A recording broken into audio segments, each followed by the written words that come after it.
తారుని యొక్క ప్రబోధం మేరకి మళ్ళీ తిరిగి కిష్కింధకి వెళ్లకుండా అక్కడే స్వయంప్రభా బిలంలోకి మళ్ళీ ప్రవేశించి అక్కడే కాలం గడిపేద్దాం. ఎందుకంటే తిరిగి వెళ్ళినట్లయితే వేళ దాటిపోయింది కనుక సుగ్రీవుడు ఆ వానరులందరినీ కూడా సంహరిస్తాడన్న భయంతో వాళ్ళందరూ మళ్ళీ స్వయం ప్రభాబిలంలోకి ప్రవేశిద్దామని నిర్ణయం చేసుకునేటటువంటి సమయంలో స్వామి హనుమ జోక్యం చేసుకున్నారు. హనుమ ఎక్కడ మాట్లాడినా అత్యద్భుతంగా ఉంటుంది. నేను మీతో మనవి చేశాను అనేక మార్లు, హనుమ జోక్యం చేసుకుని మాట్లాడారు అంటే అది కథని ఎప్పుడూ మలుపు తిప్పుతూ ఉంటుంది. మలుపు తిప్పుతుంది.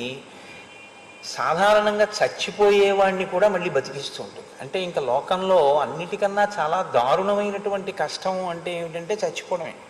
అసలు నేను ఇంక శరీరంతో ఉండను, నేను భరించలేను ఈ శోకాన్ని అన్న నిర్ణయం తీసుకున్నాడు అంటే చాలా కష్టంలో ఉన్నాడు అని గుర్తు. అంత కష్టంలో ఉన్నవాడు ఆత్మహత్యకు పూనుకుంటాడు. అది మహాపాతకం, అసలు ఎట్టి పరిస్థితుల్లోనూ చేయకూడదు.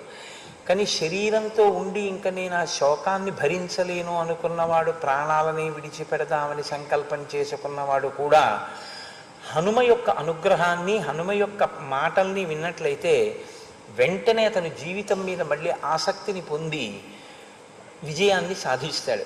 హనుమ యొక్క స్థితి, హనుమ యొక్క అనుగ్రహం ఎప్పుడూ అలాగే ఉంటుంది. శ్రీరామాయణం ప్రారంభం నుంచి కూడా అంతే. మీరు చూడండి, ఆయన కిష్కింధకాండలో కలిశారు. కిష్కింధకాండలో మొట్టమొదట సుగ్రీవుడు భయపడినప్పుడు కలిసినటువంటి హనుమ వాలి సుగ్రీవుల యొక్క మైత్రికి కారణమయ్యారు.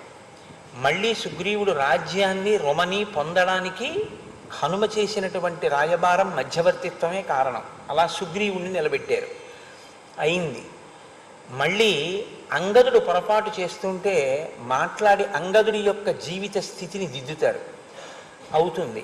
100 యోజనముల దూరం ఎవ్వరము ఎగరలేం కాబట్టి మళ్ళీ ప్రాయోపవేశం చేద్దాం అనుకున్నప్పుడు మళ్ళీ 100 యోజనముల దూరాన్ని ఆయనే సముద్రాన్ని లంఘించి సీతమ్మ జాడ కనిపెట్టడానికి వెళ్ళి వానరుల యందు విశ్వాసం నిలబెడతారు. అక్కడికి వెళ్ళిన తర్వాత సీతమ్మ తల్లి ఉరిపోసుకుని ప్రాణములనే విడిచిపెడదామనుకున్న సందర్భంలో రామకథని చెప్పి ఆవిడ్ని బతికిస్తారు. అక్కడి నుంచి వెళ్ళి చనిపోకుండా ఆపుదామని రావణాసురుడికి ఉపదేశం చేశారు. వినక వాడు నాశనం అయిపోతే ఆయన ఏం చేస్తారు? మళ్ళీ అక్కడి నుంచి బయలుదేరి దక్షిణ సముద్రపు ఉత్తర ఒడ్డుకు వచ్చినటువంటి ఆయన సీతమ్మ తల్లి దర్శనమైంది అన్న క్షేమవార్తని వానరులకు చెప్పి మనం మళ్ళీ బ్రతుకుతాం, ఇప్పుడు ఈ శుభవార్తతో వెళ్తున్నాం కాబట్టి సుగ్రీవుడు మనని చంపడు అన్న విశ్వాసాన్ని వానరుల యందు నింపారు, అయింది. వెళ్ళి సీతమ్మ తల్లి జాడ ఏ దిక్కునా తెలియలేదని బెంగపెట్టుకుని ఉన్న రామచంద్రమూర్తికి దక్షిణ దిక్కున కాంచనలంకలో సీతమ్మ ఉంది అన్న క్షేమవార్త చెప్పి మళ్ళీ రామచంద్రమూర్తి యొక్క ప్రాణములను నిలబెట్టిన వారు హనుమే. మళ్ళీ అక్కడి నుంచి సేతువు కట్టి లంకాపట్టణానికి యుద్ధానికి వెళ్ళిన తరువాత వాళ్ళు రామలక్ష్మణులతో సహా అందరూ కూడా ఇంద్రజిత్ యొక్క అస్త్రము చేత బంధింపబడి పడిపోతే సంజీవనీ పర్వతాన్ని తీసుకొచ్చి ఇన్ని కోట్ల మంది వానరుల్ని బతికింపచేసిన వారు హనుమయే. చిట్ట చివరిలో ఇంద్రజిత్ యొక్క ఉద్ధతిని ఎవరూ తట్టుకోలేని పరిస్థితి ఏర్పడి విభీషణుడంతటి వాడు ఈ హోమాన్ని కానీ ఇంద్రజిత్ పూర్తి చేస్తే ఇంకా ఎవ్వరూ నిగ్రహించలేరు అన్నప్పుడు ఇంద్రజిత్ హోమం పూర్తి చేయకుండా బయటికి వచ్చేటట్టు చేసి ఇంద్రజిత్ మరణానికి కారణమై రాముని యొక్క సైన్యం అంతా రక్షింపబడడానికి హేతువైన వారు హనుమే. 14 ఏళ్ళు పూర్తయిపోతే ప్రాయోపవేశం చేసేస్తాడు భరతుడు. అందుకని నేను భారద్వాజాశ్రమంలో ఉండి వస్తాను, నువ్వు వెళ్ళి భరతుడికి క్షేమవార్త చెప్పు అంటే 14 ఏళ్ళు పూర్తయిపోయిన కారణం చేత ప్రాయోపవేశం చెయ్యడానికి సిద్ధపడుతున్నటువంటి భరతునికి రామచంద్రమూర్తి యొక్క పునరాగమన వార్తని క్షేమవార్తని చెప్పి భరతుని యొక్క ప్రాణములు నిలబెట్టినటువంటి వారు స్వామి హనుమయే. మీరు శ్రీరామాయణాన్ని జాగ్రత్తగా పరిశీలనం చేస్తే హనుమ ఎక్కడ ఉన్నారో అక్కడ ప్రాణములు ఉంటాయి. అంటే చచ్చిపోయే వాళ్ళని ఒకళ్ళని కాదు, వందల మందిని కాదు, వేల మందిని కాదు, కోట్ల మందిని ఆనాటి నుంచి ఈనాటి వరకు ఎప్పుడూ ఆర్తత్రాణ పరాయణుడై రక్షించినటువంటి మహానుభావుడు హనుమ. ఆ హనుమ యొక్క వైభవానికి తెర తీస్తుంది కిష్కింధకాండ యొక్క చిట్ట చివరి భాగం. ప్రత్యేకించి ఆయన వైభవం ఎంత గొప్పదో ఆవిష్కరిస్తుంది. కాబట్టి ఇప్పుడు అంగదుడు ఆ స్వయం ప్రభాబిలంలోకి మళ్ళీ ప్రవేశిద్దామని నిర్ణయం చేసుకునేటటువంటి సమయంలో హనుమ మాట్లాడుతున్నారు. హనుమ మాట్లాడడం అంటే ఏదో మాట్లాడడం కింద ఉండదు. బాగా పూర్వాపర విచారణ చేసుకుని ముందు తన మనసులో ఒక స్థిర నిర్ణయం ఉంటుంది, ఇలా చేద్దాము అని. ఇలా చేద్దాము అని ఆయన ఏమనుకున్నారో దాన్నే మాట్లాడతారు. ఆ మాట్లాడేటప్పుడు ఎంత అందంగా ఉంటుందో తెలుసా అండి.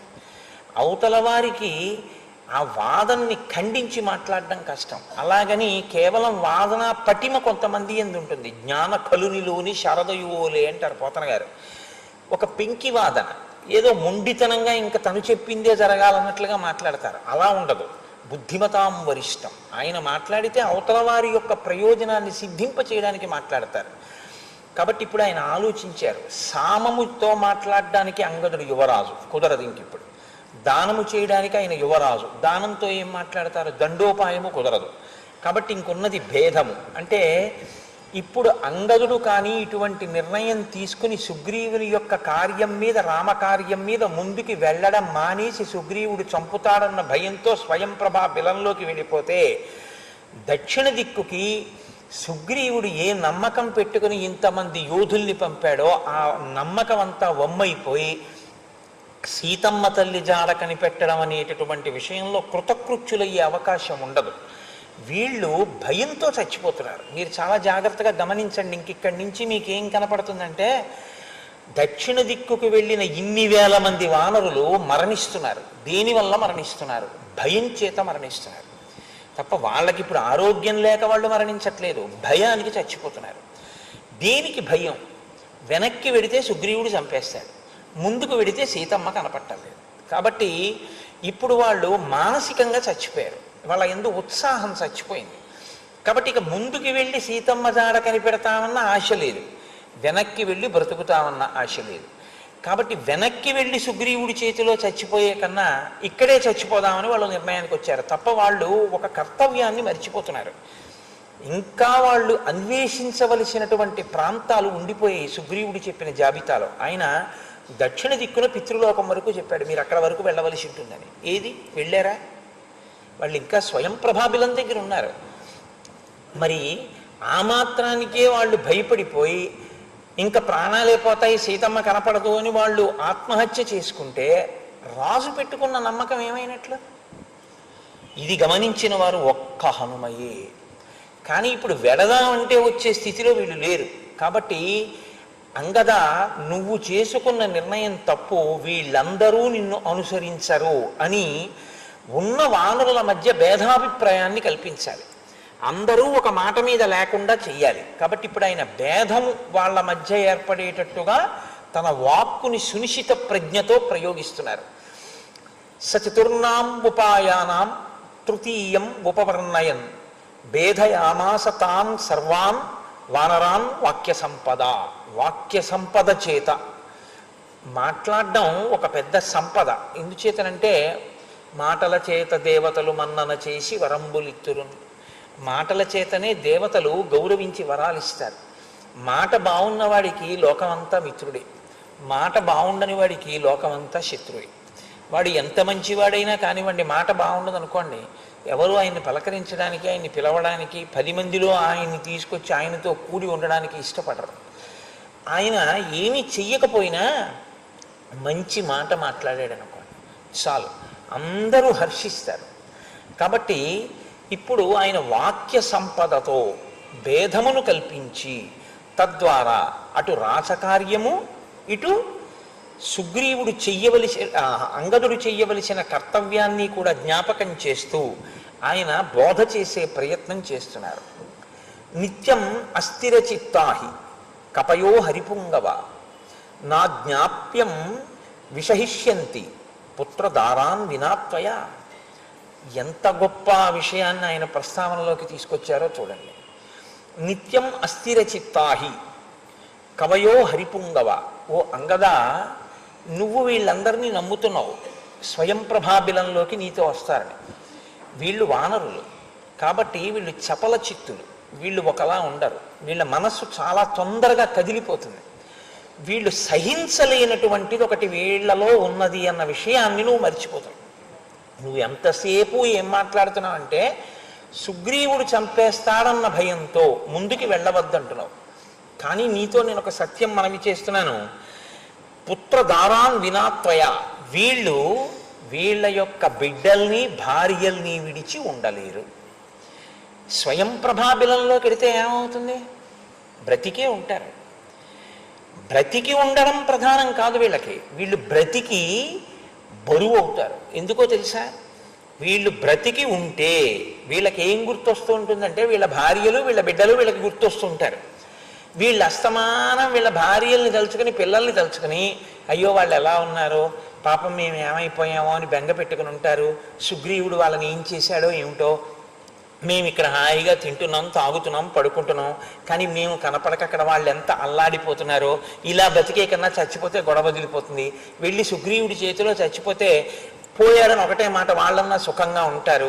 అంతేకాని ఇక్కడ మనం బతికుండి ఏమిటి సాధించాం, మనని కట్టుకున్నది పిల్లలు అక్కడ ఏమైపోయారో అని వీళ్ళందరూ మాట్లాడడం మొదలెడతారు. బతికుండి నీ వెనక ఉండి వీళ్ళందరూ ఇలా మాట్లాడడం మొదలు పెడితే అది నీ నాయకత్వానికి కళంకం అవుతుంది. వీళ్ళకి నీ మీద నమ్మకం సడలిపోతుంది.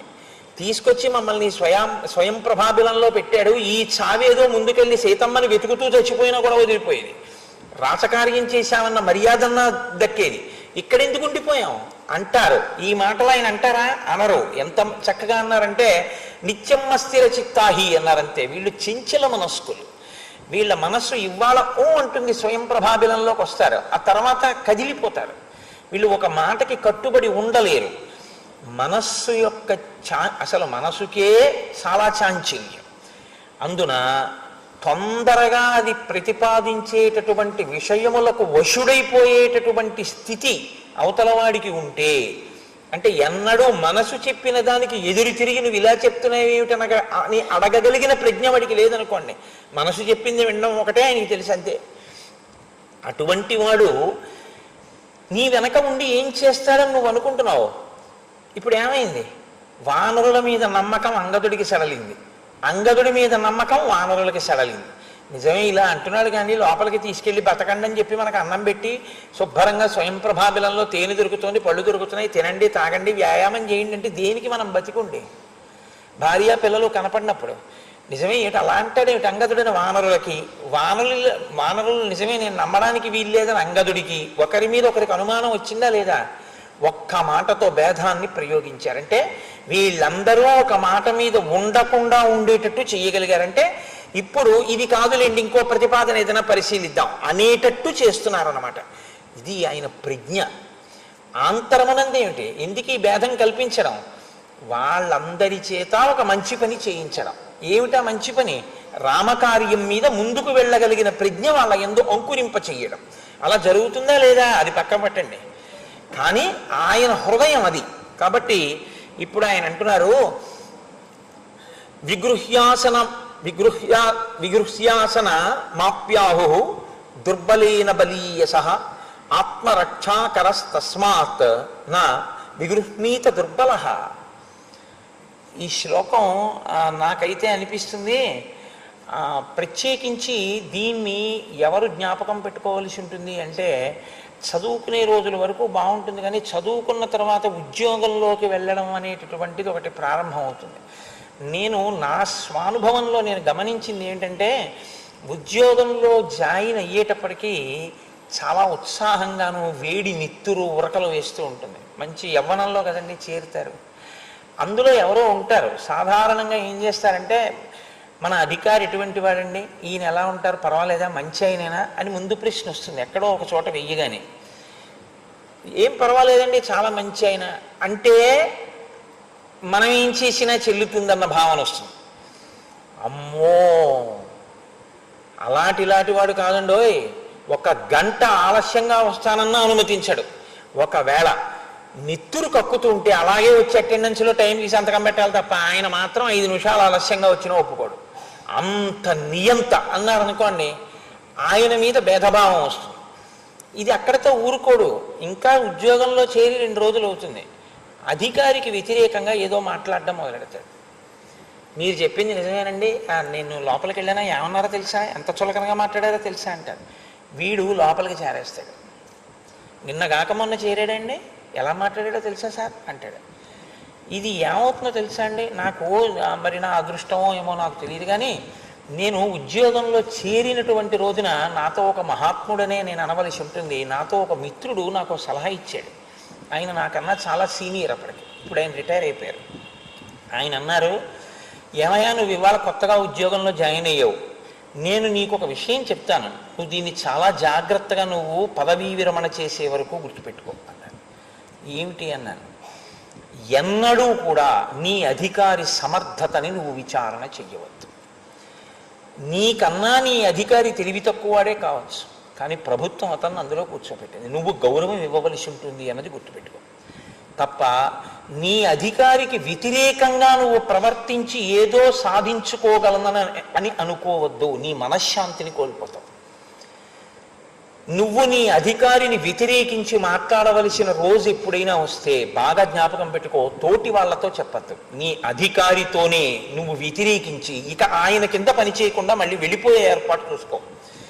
వ్యతిరేకించి అధికారుల దగ్గర ఉండవద్దు. ఎందుకో తెలుసా, ఆయన కాని కోపం పెట్టుకుంటే నీకు చాలా అశాంతి కలుగుతుంది. స్థానబలిమి అది చాలా గొప్ప విషయం. కాబట్టి అధికారుల యందు ఎప్పుడూ వినయంగా ఉండడానికి, ఒక తండ్రి ఒక మాట అంటే ఎంత గౌరవంగా తీసుకుంటావో, ఒక అధికారి ఏదైనా అన్నప్పుడే కానీ మందలించినప్పుడు కానీ అంత సహృదయంతో తీసుకుని ఉండడమే నేర్చుకో. ఇప్పుడు నీకు సంస్థకి అధికారికి కూడా చాలా సంతోషంగా ఉంటుంది. నువ్వు రేపొద్దున్న అధికారివి కావచ్చు, కానీ నీ మీదంటూ అధికారి ఉంటాడు. అధికారి మీద అధికారి లేకుండా ఉండడం సాధ్యం కాని వ్యవస్థ ఇది. కాబట్టి దీనికి నువ్వు ఇమిడితే నీ మనసు ప్రశాంతంగా ఉంటుందన్నాడు. నేను ఆ తర్వాత అలా ఉండడం చేతకాక దెబ్బతిన్న కొన్ని వందల మందిని చూశాను. ఏదో ఒక కారణానికి ఆయన నాకన్నా ఏం మునగాడండి అని దెబ్బతిన్న వాళ్ళని ఎందరినో చూశాను. నేను అప్పుడు అనుకున్నాను, ఒరే నాకు అమృతపు చొక్కనే పోశాడు ఆయన ఆ రోజున, చాలా గొప్ప విషయం చెప్పాడు, నిజమే జీవితంలో కొన్ని విషయాలు తెలుసుకుని ఉండాలి అనుకున్నాను. స్వామి హనుమ ఒక అత్యద్భుతమైన విషయాన్ని ప్రతిపాదన చేస్తున్నారు. అందుకే శ్రీరామాయణం అమృతం అండి, అది ఎప్పటికీ కాలంతో సంబంధం లేదు, ఎప్పటికీ అలాగే అమృతంగానే పనికొస్తుంది. ఆయన అంటున్నారు, నాయన విగృహ్యాసనమాప్యాహు దుర్బలేన బలీయస ఆత్మరక్షాకరస్తస్మాత్ నా విగృహ్ణీత దుర్బల. ఎన్నడూ కూడా ఒక విషయాన్ని దృష్టిలో పెట్టుకో, బలవంతుడైనటువంటి వాడు బలహీనుడైనటువంటి వాణ్ణి వ్యతిరేకించి ఎక్కడైనా బ్రతకగలడు. బలహీనుడైనటువంటి వాడు బలవంతుడైన వాణ్ణి ఎదిరించి ప్రశాంతంగా బతకలేడు. బాగా గుర్తుపెట్టుకో, ఎంత గొప్ప మాట ప్రారంభం చేశారో చూడండి. నీవు ఏమనుకుని నిర్ణయం చేస్తున్నావు?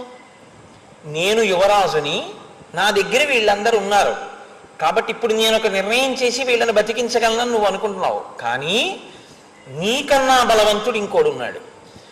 నువ్వు వీళ్ళని రక్షిద్దాం, వాళ్ళ నుంచి నిన్ను రక్షించుకుందామనుకున్న నీ ప్రయత్నం వాళ్ళతో విభేదించడమే అవుతుంది. సుగ్రీవుడితో విభేదించడం కాదా? రామలక్ష్మణులతో విభేదించడం కాదా? రామలక్ష్మణులతో విభేదించి నువ్వు ఈ 3 లోకాల్లో ఎక్కడ దాక్కున్నా ప్రశాంతంగా ఉండగలవా? చెప్పిన పని చేయకుండా ఉండగలనని అనుకుంటున్నావా?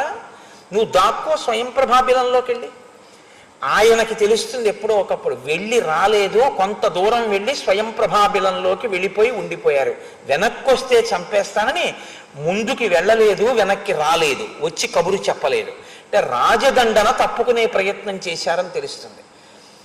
1 సుగ్రీవుడికి కోపం వస్తుంది. 2 దక్షిణ దిక్కున పూర్తిగా అన్వేషణం చెయ్యకుండానే స్వయం ప్రభాబిలంలో జీవితం కోసం దాక్కున్నాం కాబట్టి. రాముడికి కాదు కోపం వచ్చేది, రామకార్యంలో వైక్లభ్యానికి లక్ష్మణమూర్తికి కోపం వస్తుంది. రాముడికి కోపం వస్తుందని ఆయన అనలేదు. రాముడి యందు దయపాళ్ళు చాలా ఎక్కువ, కానీ రామకార్యానికి భంగం జరిగితే కోపం వచ్చేది లక్ష్మణుడికి. ఎంత సునిశ్చిత ప్రజ్ఞతో అన్నారో చూడండి ఆ మాట. తప్ప రాముడికి కోపం వస్తుందని లేదు, లక్ష్మణుడికి కోపం వస్తుంది. రాముడు కళ్ళనీళ్లు పెట్టుకుంటే చంపేస్తాను సుగ్రీవుడు అన్నది ఎవరు? లక్ష్మణుడు. చిట్ట చివర ఏమన్నారు, మా అన్నయ్య కళ్ళ నీళ్లు చూడలేక నేను ఇలా మాట్లాడాను, నన్ను క్షమించన్నారు. కాబట్టి రామకార్యాన్ని సగంలో వదిలి స్వయం ప్రభాబిలంలో దాక్కున్నావు అని తెలిస్తే లక్ష్మణుడు అక్కడి నుంచి ఇక్కడికి వచ్చి నిన్ను వెతకక్కర్లేదు. ఏం చేమాం మన్యసే ధాత్రీం ఏతద్బలమితి శ్రుతం ఏతల్లక్ష్మణ బాణానాం ఈషత్కార్యం విదారణే.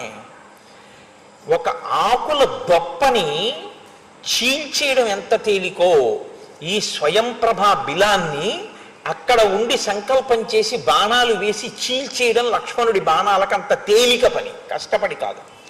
అక్కడి నుంచి చీల్చేస్తాడు ఈ బిలాన్ని. నువ్వెందుకు పైకి రావో చూస్తానని. అంతటి మహాబలవంతుడితో వైరం పెట్టుకుని బతుకుదాం అనుకుంటున్నావా? ఈశ్వరుడితో వైరం పెట్టుకుని ఎక్కడ బతుకుతారండి? ఈశ్వరుడితో వైరం పెట్టుకునే ప్రయత్నం ఎప్పుడూ ఉండకూడదు. భగవంతుణ్ణి నిందించి నువ్వేం సాధిస్తావు? భగవన్మార్గమునందు ప్రయాణిస్తూ వైక్లభ్యం వచ్చిన చోట ఆయనకి క్షమార్పణ చెప్తూ బతకడం ఎప్పుడూ మంచి పని. అందుకే ఎప్పుడైనా ఈశ్వరుడి దగ్గరికి వెడితే ఒక విషయాన్ని అడుగుతూ ఉండాలి. దాన్ని మనం వెంకటేశ్వర సుప్రభాతంలో ప్రతిపాదన చేస్తుంటారు. అహం దూరతస్తే పదాంభోజ యుగ్మ ప్రణామేచ్చ యాగచ్చ సేవాం కరోమి సకృచ్ఛేవ యా నిత్య సేవా ఫలం త్వం ప్రయచ్ఛ ప్రయచ్ఛ ప్రభో వెంకటేశ అంటారు. ఈశ్వర, ఇంతకాలానికి నేను నీ దర్శనానికి నిన్ను సేవించడానికి కొండ మీదకి వచ్చాను. ఇవాళ నేను సద్బుద్ధితో వచ్చి నీ కొండ ఎక్కి నీకు సేవ చెయ్యాలని వచ్చినటువంటి ఈ క్షణం ఇదిగా మిగిలిపోయి మళ్ళీ ఏడాది తర్వాత ఎప్పుడో వెంకటాచలం రావడం కాదు. ఇవాళ నేను చేసినటువంటి ఈ సేవ ప్రతినిత్యము నీ చేయగలిగినటువంటి సేవగా మారుగాక అని మీరు అడగవలసి ఉంటుంది. నిన్న రాముడు ఇదే కదండి చెప్తాడు. ధర్మార్థ సమన్వయం లేని కామ ప్రవృత్తి చెట్టు కొమ్మ యొక్క చివర పడుకున్న వాడితో సమానం, కింద పడిపోతాడు. అర్ధకామములను ధర్మంతో ముడివేసుకోవాలి, లేకపోతే నీ జీవిత ప్రయోజనమును నువ్వు సాధించలేవు అని రాముడు చెప్పడం వెనకాతల ఉన్న ప్రయోజనం కూడా ఇదే. ఎప్పుడూ కూడా మనిషి దీన్ని మర్చిపోకుండా విభాగం చేసుకుంటూ ఉండాలి. అందుకే నేను నిన్న మీతో మనవి చేశాను, మనుష్య జీవితాన్ని అసలు వేదం అంత గొప్పగా విభాగం చేసేసింది. బ్రహ్మచర్యంలో నేర్చుకున్నది జీవితాంతం పనికి రావాలి. గృహస్థాశ్రమంలో ఉన్నది సుఖము నిజమైన సుఖము కాదని తెలుసుకోవడానికి ఉండాలి తప్ప అనుభవించేవన్నీ సుఖాలు అనుకోవడానికి గృహస్థాశ్రమం కాదు. ఒక సుఖం అనుభవించారు, చాలా సుఖంగా అనిపించింది, నిజంగా చెప్పిది సుఖమా? ఏది మళ్ళీ అనుభవించి ఇంకో మాట అనుభవించు. నాలుగో మాట ఏమంటుంది? అబ్బా ఏ మళ్ళీ నీ చికాకు, ఇదేం పెద్ద సుఖం అనిపిస్తుంది, మొహం మొత్తేస్తుంది. తినండి ఒకసారి చక్కెర పొంగలు మీకు ఇష్టమని, మళ్ళీ మారు వేయించుకోండి, మళ్ళీ మారు వేయించుకోండి. నాలుగో మాట తింటారా? ఇక తినలేరు. కాంచిక ధియా అంటారు శంకరాచార్యులు వారు. ఇంకో ముద్ద తినాలంటే నిమ్మకాయ ముక్క నోట్లో పెట్టుకోవాలి, లేకపోతే తినలేరు. తప్పు చక్కెర పొంగల్దా మనసుదా? చక్కెర పొంగలిది సుఖం అయితే ఒకటో మాట ఇచ్చిన సుఖం నాలుగో మాట ఎందుకు ఇవ్వలేదు? అంటే సుఖము వస్తువు ఎందు లేదు, మనసు ఎందు ఉంది. ఏది సుఖమని కాసేపు అంటుందో దాన్ని దుఃఖం అని తర్వాత అంటుంది. సుఖము దుఃఖము అని పేర్లు మారుస్తూ ఉంటుంది. కా అలాగే ఉంటుంది. మీతో ఒకసారి మనవి చేసే సు దూ మారుతుంటాయి. అది మనసు యొక్క ప్రజ్ఞ. కాబట్టి సంసారమునందు ఉండేది ఎందుకంటే ఇవన్నీ సుఖాలా అన్నది గమనిస్తూ ఉండాలి. ఇవి కావు సుఖాలు. ఏది సుఖం? రేపు చెప్తాడు ప్రహ్లాదుడు. ఏది ఈశ్వర పాదారవింద సంసేవనము చేత ఆనందం కలుగుతుందో అది సుఖం. ఈశ్వర సేవ వైపుకి మళ్ళీ అది శాశ్వతమైన ఆనందము అని గుర్తెరగడానికి ఇవి తాత్కాలిక సుఖములు, ఇవి నిజమైన సుఖములు కావు అని మీరు తెలుసుకోవడానికి, సుఖం అనుభవించి ఈ సుఖము నిజమైన సుఖము కాదని తెలుసుకుని వైరాగ్యం పొందడానికి మీకు పనికొస్తుంది. వైరాగ్యం అన్న మాట నేను అన్నానని మళ్ళీ ఏముందండి అన్నది అలా ఆ వైరాగ్యం అని మీరు అనుకోకండి. ఎందుకో తెలుసా? మళ్ళీ వైరాగ్యం రెండు రకాలుగా ఉంటుంది. ఒకటి కొడుకు దెబ్బలాడాడని కాశీ వెళ్ళే వైరాగ్యం. ఎందుకు వెళ్ళాడు కాశీ అంటే ఆయన ఏం భక్తి బూడిదైపోయి వెళ్ళిన వాడు ఏం కాదు. కొడుకు దెబ్బలాడాడని కాశీ పోయాడు వారం రోజులు. ఓ వారం పోయాక మీ అబ్బాయి హాస్పిటల్లో కనపడ్డాడండి, మరి ఎందుకు వచ్చాడో తెలియదు, ఏమిటో కుంటున్నాడు అంటాడు ఎవడో ఒక ఆయన. రిజర్వేషన్ లేకపోయినా వచ్చేస్తాడు మళ్ళీ. అది వైరాగ్యం కాదు, ఇంకో వైరాగ్యం ఉంటుంది. ఆ వైరాగ్యం వచ్చిన వాడు ఎక్కడున్నాడు అన్నది మీకు అనవసరం, ఆయన ఏ బట్ట కట్టుకున్నాడో కూడా మీకు అనవసరం. ఆయన కాషాయం కట్టుకోవాలని మీరు అనుకుంటున్నారా? ఆయన ఏం కట్టుకోక్కర్లేదు. ఆయన ఎక్కడున్నా వైరాగ్యంతో ఉంటాడు. ఆయన గాలిలా ఉంటాడు. గాలి ఇగో ఈ మల్లెపూల దండ మించి వస్తుంది, సువాసన వస్తుంది. ఇగో ఆ గాలి ఇలా వస్తూ ఉంటుంది, సువాసన వస్తుంది. అదేం పొంగిపోదా గాలి, అలా వెళ్ళిపోతుంది. అలా వెళ్ళిపోయి వెళ్ళిన తర్వాత ఏదో అక్కడ కొంచెం అశుద్ధం కనబడుతుంది, దాని మించి వెడుతుంది. అదేం బెంగెట్టుకోదు, వెళ్ళిపోతుంది. దుర్వాసన మనం ముక్కు మూసుకుంటాం, అది అలాగే ఉంటుంది. ఆ గాలే కొంచెం ముందుకెడుతుంది. కుళ్ళిపోయిన కుక్క కళేబరం మీదకి ఎడుతుంది, ఆ వాసనని దాంతో కలుస్తుంది, ఏం బెంగెట్టుకోదు, ముందుకు వెళ్ళిపోతుంది. అక్కడికి వెళ్ళిన తర్వాత తులసి దళాలు పోసి ఉంటాయి, దాని మించి పెడుతుంది. ఇది అశుద్ధమని బెంగెట్టుకోదు, ఇది మల్లెపువ్వు అని పొంగిపోదు. మల్లెపువ్వు మించి వచ్చిందని నువ్వు పొంగిపోయావు, కుక్క కళేబరం మించి వచ్చిందని నువ్వు కుంగిపోయావు. దానికి పొంగు లేదు, కుంగు లేదు. పొంగు లేక కుంగు లేక వస్తున్న సంఘటనలన్నింటికీ సాక్షిగా ఉంటూ తాను లోపల కదలకుండా నిలబడిన వాడెవరో వాడు ఏ బట్ట కట్టినా సన్యాసి. చాలా జాగ్రత్తగా గమనించాలి. కాబట్టి అది మొదటే వస్తే బట్ట మార్చుకున్నవాడు అదృష్టవంతుడు. సరే, అది వేరే విషయం. కాబట్టి కానీ నా మనవి ఏంటంటే, గృహస్థాశ్రమం దేనికి అంటే ఇది తెలుసుకోవడానికి, ఇది తెలుసుకోవడానికి తప్ప ఇక వ్యామోహానికి అర్థం లేకుండా కొడుకు అయిపోయింది, కోడలు వచ్చేసింది, కూతురు అయిపోయింది, అల్లుడు వచ్చేసాడు, మనవలు వచ్చేసారు, ముని మనవలు వచ్చేసారు, ఇంకెంతమంది, ఎన్ని చూస్తావు, ఎన్ని తరాలు చూస్తావు? అలా వస్తారు. అది ప్రజోత్పత్తి. ఇవాళ నువ్వు కూర్చున్నావు పెళ్లిపేటల మీద, రేపు నీ కొడుకు పెళ్లి కొడుకు, ఆ తర్వాత నీ మనవడు పెళ్లి కొడుకు. ఒక్కొక్కడు వస్తాడు, పదవీ విరమణ చేసేస్తాడు, ఇంకోటి ఆ పదవిలోకి వెళ్తుంటాడు కదా. అలా సీటదే, కానీ వ్యక్తులు మారిపోతూ ఉంటారు. ఎన్ని చూస్తావు, ఏమిటి చేస్తావు చూసి? ఇది ఇలా ఉంటుంది లోకం యొక్క పరిణామం. కానీ మారుతున్నవి ఇవన్నీ, ఇవి మారిపోతోంది, ముడతలు పడిపోతోంది. కానీ మారనిది ఒకటి ఉంది, అది లోపల అప్పుడు ఇప్పుడు ఎప్పుడు గమనిస్తూ అలాగే ఉంది, అది మారట్లేదు. బాల్యాదిష్యపి జాగ్రత్తాదిషు తదా సర్వాస్వస్థాస్యపి వ్యావృత్తా స్వనువర్తమానమిహిమిత్యం తస్ఫురంతం సదా స్వాత్మానం ప్రకటీకరోతి భజతాం యో ముద్రయా భద్రయా తస్మై శ్రీ గురుమూర్తయే నమగిదం శ్రీ దక్షిణామూర్తయే అంటారు శంకర భగవత్పాదులు. ఆ లోపలి వస్తువు నువ్వు అన్న సత్యం యొక్క అనుభవంలోకి వచ్చే ప్రయత్నం చెయ్యాలి. దీనికి ఒక స్థితి వచ్చిన తర్వాత సాక్షి మాత్రంగా ఉంటాడు. భార్యతో కలిసి వానప్రస్థంలోకి వెళ్ళిపోతాడు. ఇంకా ఇవన్నీ చాలు, ఇచ్చిసేంత ఆలంచెవులు ఇంకా ఎన్నాళ్ళు? ఎన్ఎస్సి సర్టిఫికెట్లు, ఫిక్స్డ్ డిపాజిట్లు, ఇంట్రెస్ట్లు, పెన్షను, ఈ దిక్కుమాలిన గోళ ఎన్నాళ్ళు ఉండదు. ఈ శరీరం పడిపోతుంది. ఏదో పెట్టింది కోడలు తిని చాలు, కడుపు నిండిందా లేదా చాలు, పడుకో, అయిపోయింది. ఈశ్వరుడి గురించి ఆలోచన చేస్తుంటాడు, భార్యతో కలిసి ఉంటాడు. ఆ తర్వాత ఇంకా అసలు అలా కూడా ఉండాలని లేదు. ఇంకా నాకు చాలా వైరాగ్యం వచ్చేసింది అనుకోండి ఆ వ్యక్తికి, ఆయన ఏం చేస్తాడు? బట్ట మార్చేస్తాడు. అంటే ఇక ఇది దీనికి ఆకలేస్తే దగ్గొస్తే మందేసినట్టు, దగ్గు వస్తే మందేసుకునేటప్పుడు మందు ఈ రుచి ఉండేది పెట్టండి అని అడగరు కదా, ఏం హోటల్ కాదుగా, డాక్టర్ గారు రాసిన మందు. అలా దీనికి ఆకలేస్తే 4 ఇళ్ల ముందుకెళ్ళి భవతి భిక్షాందేహి అంటాడు. దున్నపోతులో ఉన్నావు, ఏ పని చేసుకోలేవు అంటే ఓ నవ్వు నవ్వుతాడు. ఏదో కబలం చేతిలో పడింది, అన్నీ కలుపుకుని కడుపు నిండే వరకు తింటాడు, వదిలేస్తాడు. నేను ఒకప్పుడు ఒక మహానుభావుని చూశాను భీమునిపట్నంలో. ఆయన కొండమించి వస్తారండి, ఆయనకు ఆకలిస్తే అన్నారు. నేను ఆయన గురించి ఎదురు చూస్తున్నాను. ఆయన ఆవులు తాగేసి విడిచిపెట్టేసేంత వరకు చూశారు కుడితి కుండలో.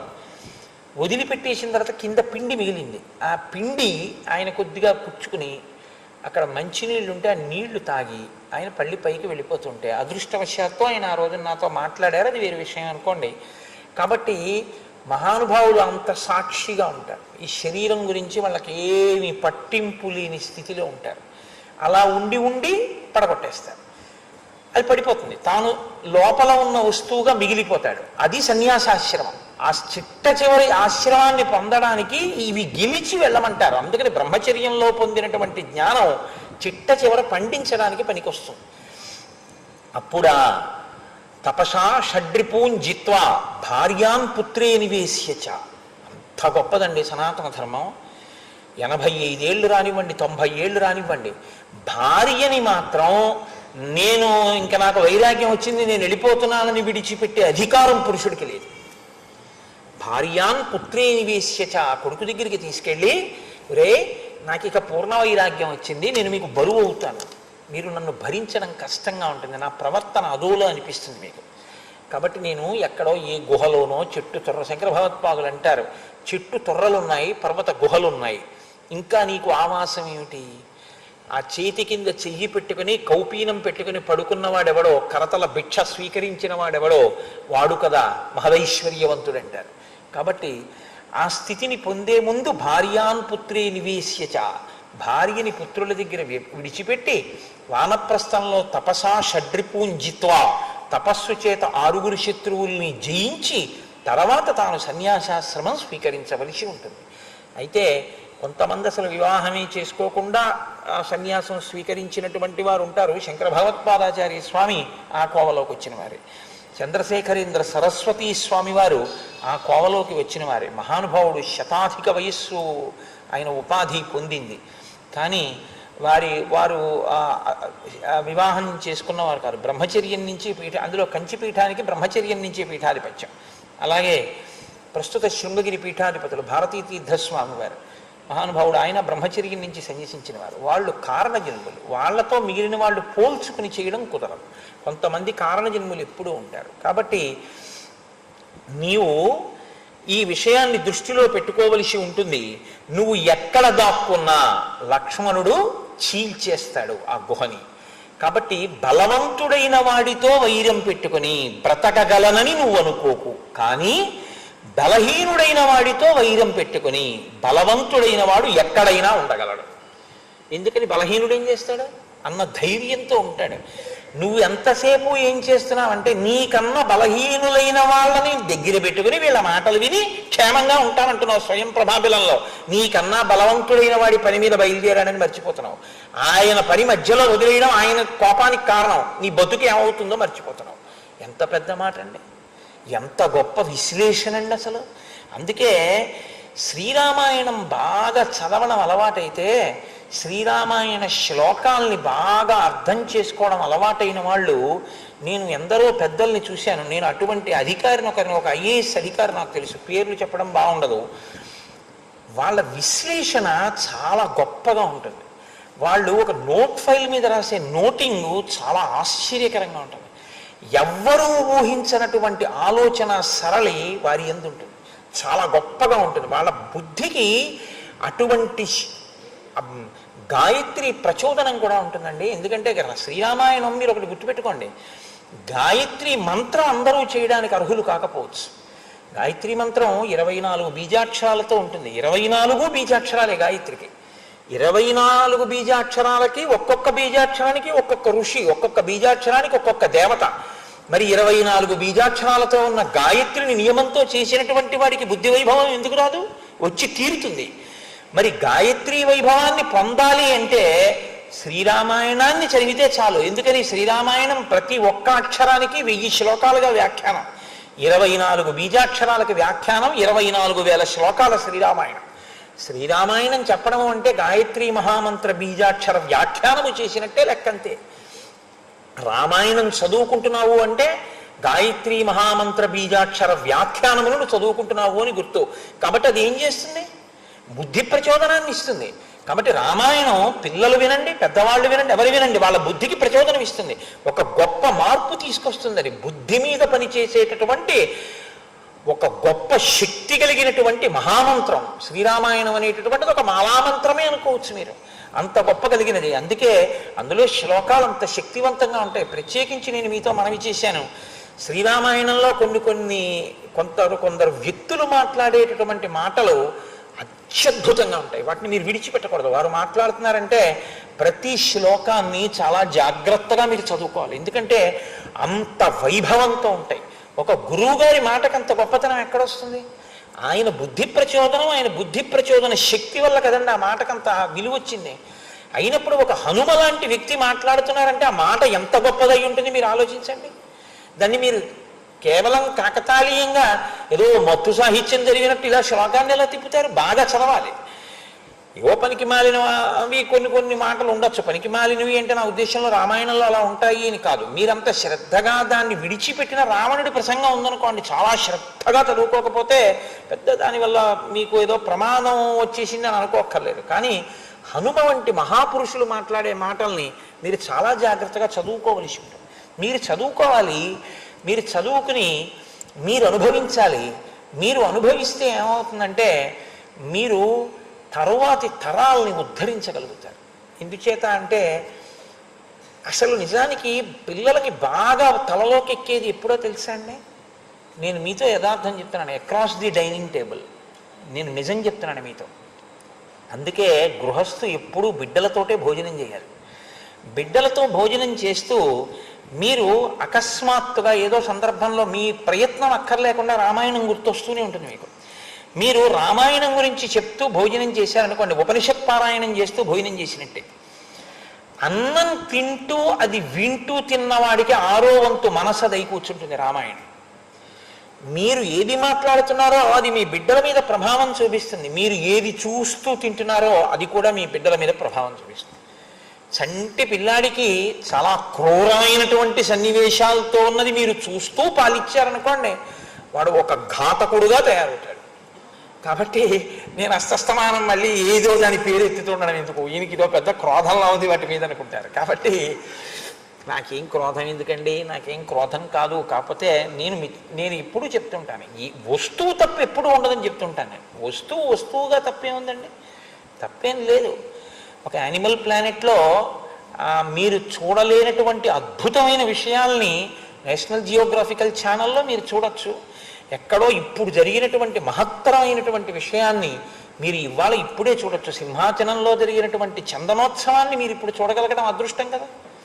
ఆ ప్రయోజనాన్ని మీరు పుచ్చుకోవచ్చు. అది వస్తువు దోషమని మీరు ఎప్పుడు అనకూడదు. వస్తువుని సక్రమంగా వినియోగించుకోకుండా దుర్వినియోగం చేసి కొన్ని కోట్ల మందిని పాడు చేసేటటువంటి స్వభావం ఉన్నటువంటి కార్యక్రమాన్ని మీరు విమర్శించవలసి ఉంటుంది తప్ప, మీ క్రోధము వస్తువుల పట్ల వెళ్ళిపోతే అది మీ పతనానికి దారితీస్తుంది. అందుకే యుక్తాయుక్త విచక్షణతో అనాలి తప్ప ఆ విచక్షణ విడిచిపెట్టి అనకూడదు. అందుకని నేను దేనికి వ్యతిరేకం కాదు. నేను అలా ఇప్పుడు టీవీకి కోటేశ్వరారు వ్యతిరేకం అని అనకండి, నేను అలా కాదు. నేను చూస్తాను టీవీ, కాకపోతే బీ సెలెక్టివ్ కదా, అంతకన్నా అక్కర్లేదు దాని గురించి. కాబట్టి స్వామి హనుమంటారు, స్మరంత పుత్రనారాయణ నిత్యోద్విగ్నా బుభుక్షితా ఖేదిత దుఃఖశయ్యాభి త్వాం కరిష్యంతి పృష్ఠతః. వీళ్ళు ఏం చేస్తారో తెలుసా? చక్కగా తింటారు, పనేముంది, చక్కగా తినేస్తారు, తినేసి పడుకుంటారు. మరి ఏం చేయాలి? ఇంకా వ్యవహారం ఏముంది? కొన్నాళ్ళు అయిపోయింది అనుకోండి, లేచి ఏం చేయాలి? అలాగే దొల్లుతుంటాడు. లేచి ఏం చేయాలిరా ఇప్పుడు నేను అంటాడు. ఒకక్కడ చూడండి, లేవడం, అలా పడుకుని ఉంటాడు. పడుకుంటే ఏం చేయాలి? మాట్లాడుకోవాలి. మాట్లాడుకుంటే ఏం మాట్లాడాలి? మా ఆవిడ ఏం చేస్తుందో అని ఒకటి మొదలు పెడతాడు. ఇక నే బయలుదేరేటప్పటికి వాడు ఎంసెట్కి వెళ్తున్నాడు, పాపం ఏమైందో అని వీడంటాడు. ఆఖరికి ఏం చేస్తారో తెలుసా? అంగదా వీళ్ళందరూ కలిసి ఇగో ఈయన తీసుకొచ్చి ఇక్కడ పెట్టాడు, లేకపోతే ఏమో సీతమ్మ జాడ దొరికి ఉండేదేమో, మనందరం కుటుంబాలతో ఉందేమో అని మొదలుపెట్టి, రెండో కోణం మొదలుపెట్టి త్వాం కరిష్యంతి పృష్ఠతః, నిన్నొక్కడిని చేసి వెనక్కి తోసేస్తారు, నీదే తప్పంటారు. కాబట్టి ఆ పరిస్థితి తెచ్చుకోకు. వీళ్ళందరినీ నువ్వు రక్షించే మనగాండంటాడు. స్వయం ప్రభాబిలంలోకి వెళ్ళిపోతే బతకగలను అనుకుంటున్నావా? క్రైసిస్ హ్యాండ్లింగ్ అంటారు చూసారా, ఒక సమస్యని అంత విశ్లేషణాత్మకంగా మాట్లాడగలగడం. అది చాలా చిన్న విషయంలా కనిపించవచ్చు, ఒక్కడికే ఈ బుద్ధి ప్రచోదనం, మిగిలిన వాళ్ళకి లేదు. ఆయన ఒక్కడే ఇలా మాట్లాడగలుగుతున్నాడు. చూడండి ఆయన బుద్ధి వైభవం ఎంత గొప్పగా ఉంటుందో మహానుభావుడిది. కాబట్టి ఖేదితా దుఃఖశయ్యాభి త్వాం కరిష్యంతి పృష్ఠతః. నీవు వీళ్ళని నమ్మి ఎక్కడో మనం స్వయం ప్రభాబిలంలోకి వెళ్ళిపోతే హాయిగా ఉంటామన్న మాట నువ్వు అనవద్దు. సత్వం హీనః సుహృద్భిశ్చ హితకామైశ్చ బంధుభిః తృణాదపి భృశోద్విగ్నః స్పందమానాత్ భవిష్యసి. వీళ్ళందరూ నిన్ను వ్యతిరేకించేస్తారు కదా ఒక రోజున. వీళ్ళందరూ ఏం మొదలు పెడతారంటే, పోన్లేరా ఏదో ఒకటి కిష్కిందకి వెళ్ళిపోదాం. వెళ్ళిపోయిన తర్వాత ఏం చేస్తాడు? వెళ్ళిపోగానే సుగ్రీవుడిలో పట్టేసుకోడు. ముందు కిష్కిందలాగా వెళ్ళగానే మన ఇంటికి వెళ్ళిపోతాం. వెళ్ళిపోసారి భార్య బిడ్డలను చూసి ఎలా ఉన్నారో కనుక్కుని ప్రభు తప్పైపోయింది, అంగదుడు ఇలా అన్నాడు, ఆ రోజున మా బుద్ధి గడ్డి తిని వెళ్ళిపోయాం, ప్రభు ఆజ్ఞ మేమేం చెయ్యం, మాకు అప్పటికి ఎవరాజు ఆయనే కదా ఎదురుగుండా ఉన్నవాడు, ధిక్కరించలేం. వెళ్ళాం, క్షమించినా మీరే, మమ్మల్ని చంపేసినా మీరే, మీరు ఏం చేసినా మేము సిద్ధమని కాళ్ళ మీద పడిపోదాం. ఇంతమందిని వెళ్ళి పడిపోతే ఎవరు రక్షిస్తాడు, మహా అయితే ఖైదులో బారేస్తారు, కనపడుతుంటారుగా పెళ్ళం పిల్లలు అని వీళ్ళందరూ మాట్లాడుకోవడం మొదలు పెడతారు. అప్పుడు నీ పని ఏమవుతుందో తెలుసా? వీళ్ళల్లో ఎవడు బయటికి వెళ్ళి సుగ్రీవుడి దగ్గరికి ఎడతాడో జాడ చెప్పాక వీళ్ళందరూ వెళ్ళి క్షమాభిక్ష పొందితే నేను ఒక్కడే మిగులుతానేమోనని నీలో భయము ఉద్విగ్నమై గడ్డి పరక కదిలినా అడిగిపోవడం మొదలవుతుంది. ఇప్పుడు ఎక్కడ మొదలైంది? సుగ్రీవుడు చంపుతాడేమో అని మొదలుపెట్టిన భయం గడ్డి పరక కదిలినా భయపడే స్థితికి వస్తావు. అది నువ్వు చేసే నిర్ణయానికి అంతిమ పర్యవసానం. కాబట్టి నువ్వు ఆ స్థితిని తెచ్చుకోవద్దు. అస్మాభిస్తు గతం సార్థం వినీత అదుపస్థితం అనుపూర్వ్యాత్తు సుగ్రీవో రాజ్యేత్వాం స్థాపయిష్యతి. చక్కగా మనం ఈ కార్యాన్ని పూర్తి చేసి మనం చెయ్యగలిగిన అన్వేషణ చేసి వెనక్కి వెళ్ళిపోయి మేము ఇలా స్వయంప్రభా బిలంలో చిక్కుపడిపోయాం, ఈ కారణం చేత సీతమ్మ జాడ తెలియలేదు, కాలం ఎందుకని దాటిపోయింది అని మనం చెప్తే ఒక్కనాటికి సుగ్రీవుడు మనని చంపడు. చంపడమే ప్రధానంగా, చంపడం లక్ష్యంగా ఉన్నవాడు కాదు, యుక్తాయుక్త విచక్షణ కలిగిన వాడు ప్రభువు. వీళ్ళు ఎందుకని నెల దాటిపోయాక తిరిగి వచ్చారు అన్నది ఆలోచిస్తాడు.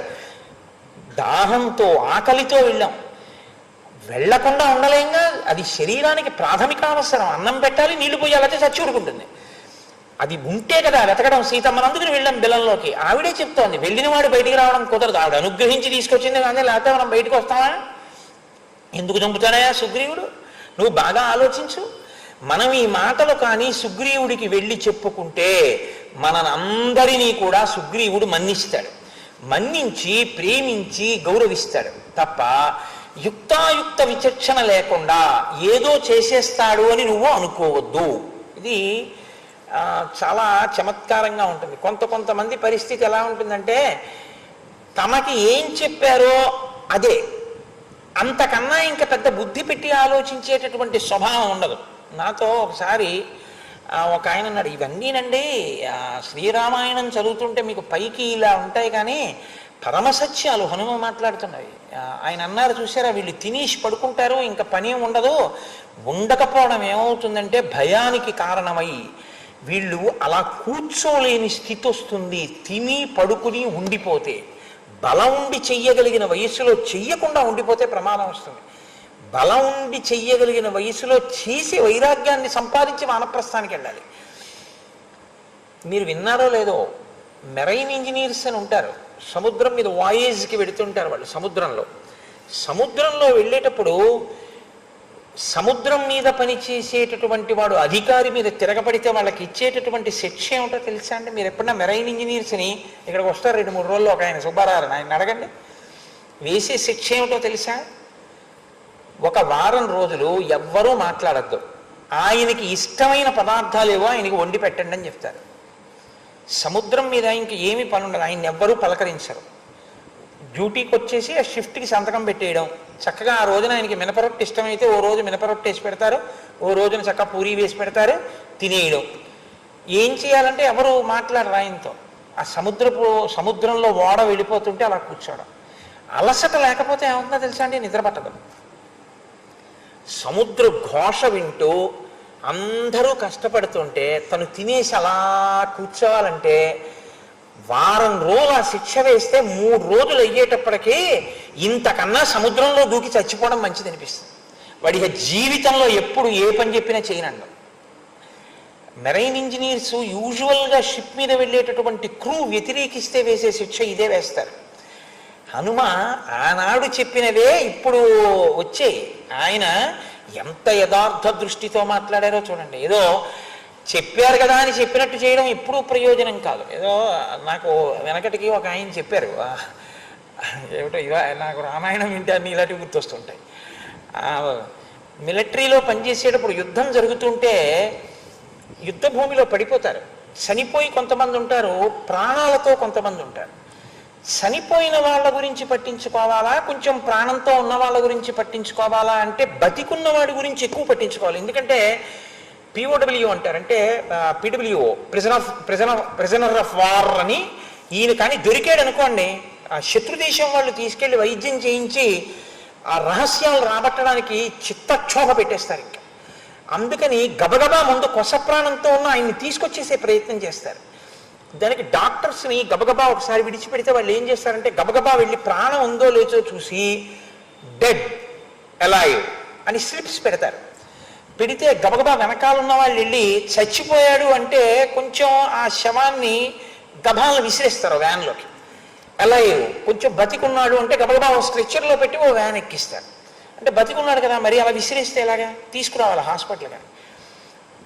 డాక్టర్స్ స్లిప్ పెడుతూ ఎవరిదో ఒక ఆయన హార్ట్ బీట్ సరిగ్గా అందలేదో ఆయన కంగారులో చూసి చనిపోయాడు అనుకున్నాడు, డెడ్ అని స్లిప్ పెట్టాడు. ఆయన ఇంకా కొద్దిగా బతికున్నాడు.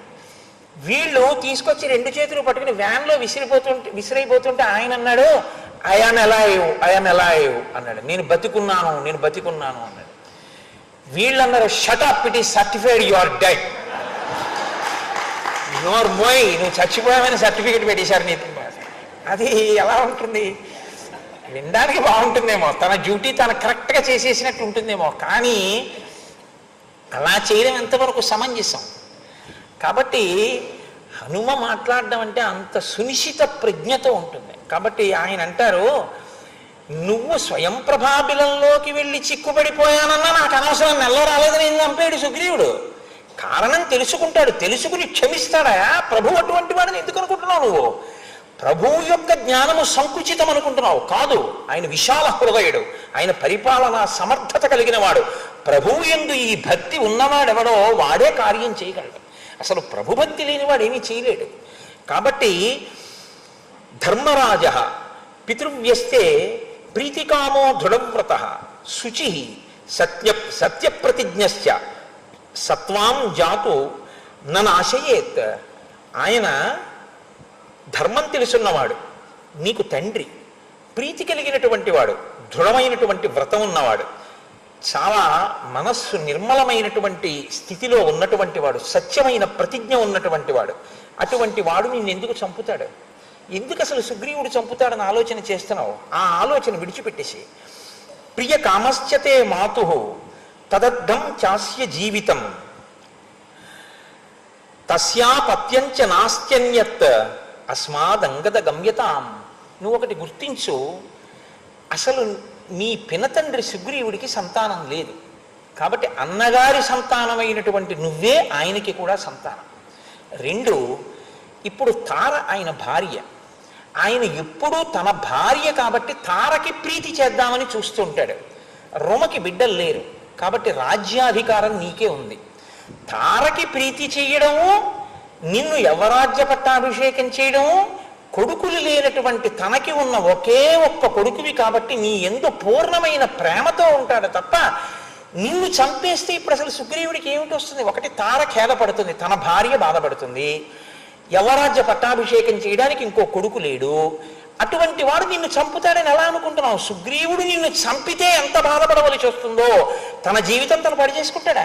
ఇటు తార హృదయాన్ని భగ్నపరచి తనకి రాజ్యానికి ఉత్తరాధికారి లేకుండా నువ్వు ఇంత ఖచ్చితంగా ప్రవర్తించిన వెనక మేము సాక్ష్యం చెప్పిన సుగ్రీవుడు నిన్ను చంపుతాడని ఎందుకు అనుకుంటున్నావు? నీ వైపు నుంచి నిన్ను రక్షించవలసిన అవసరం సుగ్రీవుడికి ఎంత ఉందో నువ్వు ఎందుకు ఆలోచించట్లేదు? కాబట్టి నువ్వు ఇలా చచ్చిపోతాను అనేటటువంటి ప్రయత్నం చెయ్య. నువ్వు ఇలా స్వయం ప్రభాబిలంలోకి వెళ్ళిపోతాను, ఇక్కడ పడుకుంటానన్న మాట అనవద్దు. అక్కడ వరకే చెప్పారు. అంటే ఆయన హృదయం ఏమిటి? రాజకార్యమునందు మనం ఇంకా ముందుకు వెళ్ళి సీతాన్వేషణం చేద్దాం. కానీ నేను మీతో మనవి చేశాను కదండి, రామాయణం ఒక మనస్తత్వ శాస్త్రం.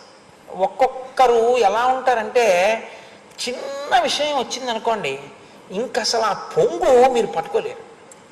ఇంకసలు ఎన్ని మాటలు అంటారంటే మీతోటి మీకు విసుగొచ్చేస్తుంది. అయ్య బాబోయ్, నా ప్రారంధం ఇదేమిట్రా, ఇలా తినేస్తున్నాను నన్ను అని. ఏదో ఎవరి దగ్గరికో పెడతారు మీరు, ఆ పెళ్ళి నిశ్చయం అయిపోయింది అనుకోండి, ఆయన మీరేదో పెళ్లి మాటలకు వెళ్ళారు, పెళ్లి నిశ్చయం అయిపోయిన వాళ్ళ అమ్మాయి, నేను బాగా మాట్లాడానే, ఆ విషయంలో నేను బాగా మాట్లాడానే, అవును మీరు బాగా మాట్లాడారు, అక్కడ నేను అలా మాట్లాడడం మంచిదేం చూసారా, బాగా మాట్లాడాను కదా, అవును బాగా మాట్లాడారు. ఇది ఇన్ని మాటలు. ఇక 3 రోజులైనా 4 రోజులైనా వచ్చే వారం ముహూర్తాలు ఎట్టుకుందాం, మీరు వెళ్ళిపోకుండా ఉండండి అన్నారు. 3 రోజులు అయ్యాక మీ పరిస్థితి ఏమవుతుందో తెలుసా? అయ్యి బాబోయ్, నేను ఎందుకు వచ్చాను ఇక్కడికి, నా ప్రారంధం అనిపించేస్తుంది. ఇక అస్తమానం ఇంకా నేను బాగా మాట్లాడానే ఇదే అన్న తర్వాత వాళ్ళు మీరు ఆ మాట అనకుండా ఉండవలసిందండి, అదొక్కటే మా వాళ్ళకు కొంచెం బాధ కలిగింది, కానీ నేను నచ్చ చెప్పానులేండి అన్నారు అనుకోండి. 4వ రోజున వచ్చి నేను ఎందుకన్నానంటావు అని మిగిలిన 3 రోజులు తినేస్తాడు. రెండు ఎక్స్ట్రీమ్సే. మీరు దేన్ని పట్టుకోలేరు వాళ్ళతోటి, చాలా ఇబ్బంది. మీరు విసుక్కున్నారు అనుకోండి, adding fuel to the fire అంటారు చూసారా, అలా ఉంటుంది.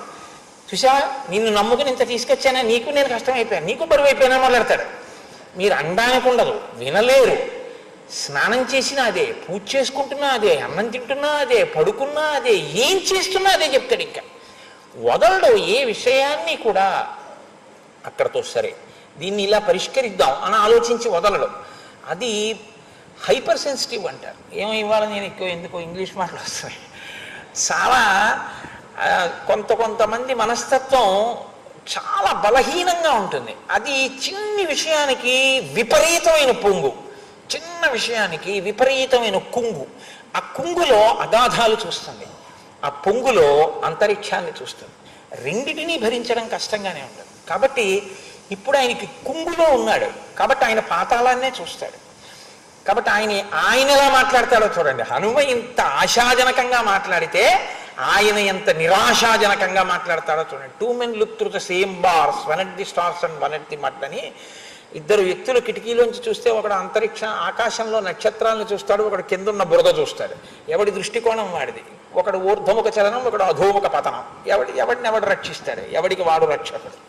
ఉద్ధరేణాత్మనాత్మానం, ఎవడిని వాడు ఉద్ధరించుకోవాలి, ఎవడికి ఆకలిస్తే వాడు అన్నం తినాలి. కాబట్టి అంగదుడు అంటాడు, స్థైర్యం ఆత్మ మనఃశౌచం అనుశంస్యం అధార్జవం విక్రమశ్చైవ ధైర్యంచ సుగ్రీవో నోపపద్యతే భ్రాతుర్జ్యేష్ఠస్య యో భార్యాం జీవతో మహిషీం ప్రియాం ధర్మేణ మాతరం యస్తు స్వీకరోతి జుగుప్సితః కథం స ధర్మం జానీతే ఏన భ్రాత్రా మహాత్మన లక్ష్మణస్య భయాద్యేన నా ధర్మ భయభీరుణ ఆదిష్టా మార్గితుం సీతాం ధర్మమస్మిన్ కథం భవేత్ తస్మిన్ పాపే కృతఘ్నేతు స్మృతిహీనే చలాత్మని ఆర్య కో విశ్వస్సే జ్ఞాతు తత్కులీనో జిజీవిషు.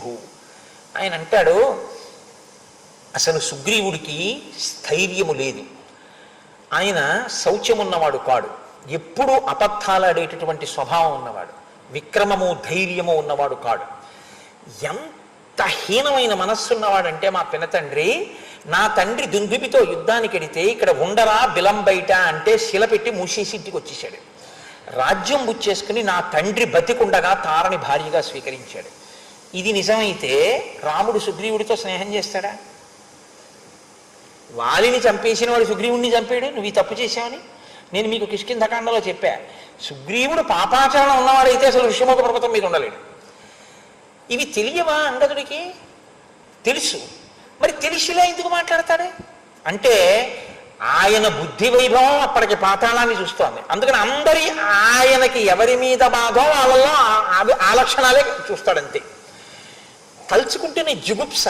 మా నాన్నగారు బతికుండగా మా అమ్మని తన భార్యగా స్వీకరించినటువంటి వాడు ఏదో లక్ష్మణుడికి భయపడి వచ్చి టంకారం చేశాడని సీతమ్మని వెతకమని వానరుల్ని పంపించాడు, కానీ ఆయనకేం ధర్మం తెలిసి పంపించలేదు, నిజంగా సీతాన్వేషణం చేద్దామని పంపించినవాడు కాదు. మనకి తెలియదు సుగ్రీవుడు నిజంగా అలా పంపించే హృదయం ఉన్నవాడో కాడో, సుహృత్తో కాడో మనకి తెలియదు. ఆ విషయంలో ఏమీ సందేహం అక్కర్లేదు. మహానుభావుడు సుగ్రీవుడు ఆ విషయంలో. కాబట్టి అటువంటి కృతజ్ఞుడు, పాపి, స్మృతిహీనుడు, చంచలమైన మనస్సున్నవాడు, విశ్వాసఘాతకుడు, అటువంటి వాణ్ణి ఆర్యులు నమ్మరు పెద్దలు. ఆయన వంశంలో పుట్టిన వాడిని, ఆయన కుటుంబంలో పుట్టిన వాడిని నేను ఎలా నమ్ముతాను? కాబట్టి నేను నమ్మను అన్నాడు. అప్పగింతలు మొదలుపెట్టాడు. కాబట్టి నేను చచ్చిపోతాను. ఇప్పుడు ఆయన ఏమన్నారు? హనుమ, నువ్వు లోపలికి వెళ్ళినా నువ్వు బతకవురా అని కదా అన్నారు. అందుకని అసలు లోపలికి వెళ్ళి బతకను, ఇక్కడే చచ్చిపోతానన్నాడు. ఇంత చెప్పింది ఎందుకు పనికి వచ్చిందంటే రాజకార్యం మీద ముందుకెడదామంటం లేదు, ఇక్కడే చచ్చిపోతానన్నాడు. అంటే ఇదే నేను మీతో మనవి చేసింది. ఎక్స్ట్రీమ్స్ ఉంటాయి కొంతమందిలో, ఇది దిద్దుకోవలసి ఉంటుంది. ఎవరి మనసుని వారు జాగ్రత్తగా దిద్దుకోవాలి, లేకపోతే చాలా ప్రమాదం తెలుసా అండి. వాళ్ళు బరువు అయిపోతారు కుటుంబానికి, సమాజానికి, కార్యాలయానికి. ఎక్కడ ఉండనివ్వండి ఇబ్బందే వాళ్ళతో. కించిత్ మీరు పట్టించుకోలేదనుకోండి, ఎవరైనా చూసారా నన్ను పట్టించుకోలేదు అంటాడు. రండి అమ్మాయ్యా మీరు వచ్చారా ఇంకా మాకు భయం లేదన్నారు అనుకోండి, ఇక పట్టపగ్గాలు ఉండవు. అన్ని ఇబ్బందే అలాంటి వాళ్ళతోటి. అలాంటి వాళ్ళు వస్తున్నారంటే లోపల భయంగా ఉంటుంది, వీళ్ళని ఎలాగా అసలు మనం వ్యవహారం నడపడం అని. అలా ఉండకూడదు. ఆ మనస్సు కొంచెం దిద్దుకోవలసి ఉంటుంది. గొప్ప మనస్తత్వ శాస్త్రం అండి శ్రీరామాయణం. రామాయణం కన్నా మనస్తత్వ శాస్త్రం, శంకరాచార్యుల వారిని మించిన మనస్తత్వ శాస్త్రవేత్త లేవు, పుట్టలేదు, పుట్టబోడు. శంకర భగవత్పాదులంతటి మనస్తత్వ శాస్త్రవేత్త ప్రపంచంలో ఇప్పటి వరకు పుట్టలేదు. ఇక పుట్టడన్న మాట అనడం నాకు ఇష్టం లేదు, పుట్టాలని కోరుకుంటాను. మళ్ళీ శంకరుడు అవతారం స్వీకరించాలని నా కోరిక. కాబట్టి ఎంత గొప్పగా ఆయన ఆలోచిస్తాడో చూడండి. నేను ఇక్కడే చచ్చిపోతాను, మీరేం చేస్తారో తెలుసా? వెళ్ళి సుగ్రీవుడి పాదాలు పట్టి నమస్కారం చేశానని చెప్పండి అన్నాడు. మళ్ళీ ఇదేమిటి అంటే ధర్మం అన్నమాట, తన ధర్మం, తను మంచివాడు. వాళ్ళు ఎలా అయినా పోనివ్వండి, నేను నా మంచితనం నాది అని ఓ చెప్పుకొస్తుంటాడు ఒక్కొక్కడు సోది. చూడండి అలా ఉంటుంది అనమాట. చెప్పేవన్నీ నేరాలే, కానీ ఏమండి నా మంచితనం నాది అంటుంటాడు. మళ్ళీ అర్థం అవదండి, ఎదురుకుండా వినేవాడికి వాడు అంత అమాయకుడా. కాబట్టి సుగ్రీవుడికి నా నమస్కారాలు చెప్పండి. నీ చచ్చిపోయాక మా అమ్మ ఎలాగో బతకదులేండి, పాపం తార కూడా చచ్చిపోతుంది, ఆవిడికి కూడా నమస్కారాలు అడిగానని చెప్పండి, ఆవిడ్ని ఓదార్చే ప్రయత్నం చేయండి. ఇంకెందుకు ఓదార్పు చచ్చిపోయేదానికి? అంటే అమ్మ చచ్చిపోతుంది మనం లేకపోతే అన్నవాడు అమ్మ బతికే ప్రయత్నం చెయ్యాలి కదా, చచ్చిపోవడం ఏడితను అసలు ఆ కోణంలో ఆలోచించడు. కాబట్టి మా అమ్మని ఓదార్చండి, రుమకి నేను నమస్కారం చేశానని చెప్పండి, రుమని ఓదార్చండి, నా కడపటి నమస్కారాలు తెలియచేయండి, ఇదిగో నేను పడుకుంటున్నాను, నేను ప్రాయోపవేశం చేస్తున్నాను. చచ్చిపోతానన్నవాడు ఏం చేయాలండి? చచ్చిపోవాలి.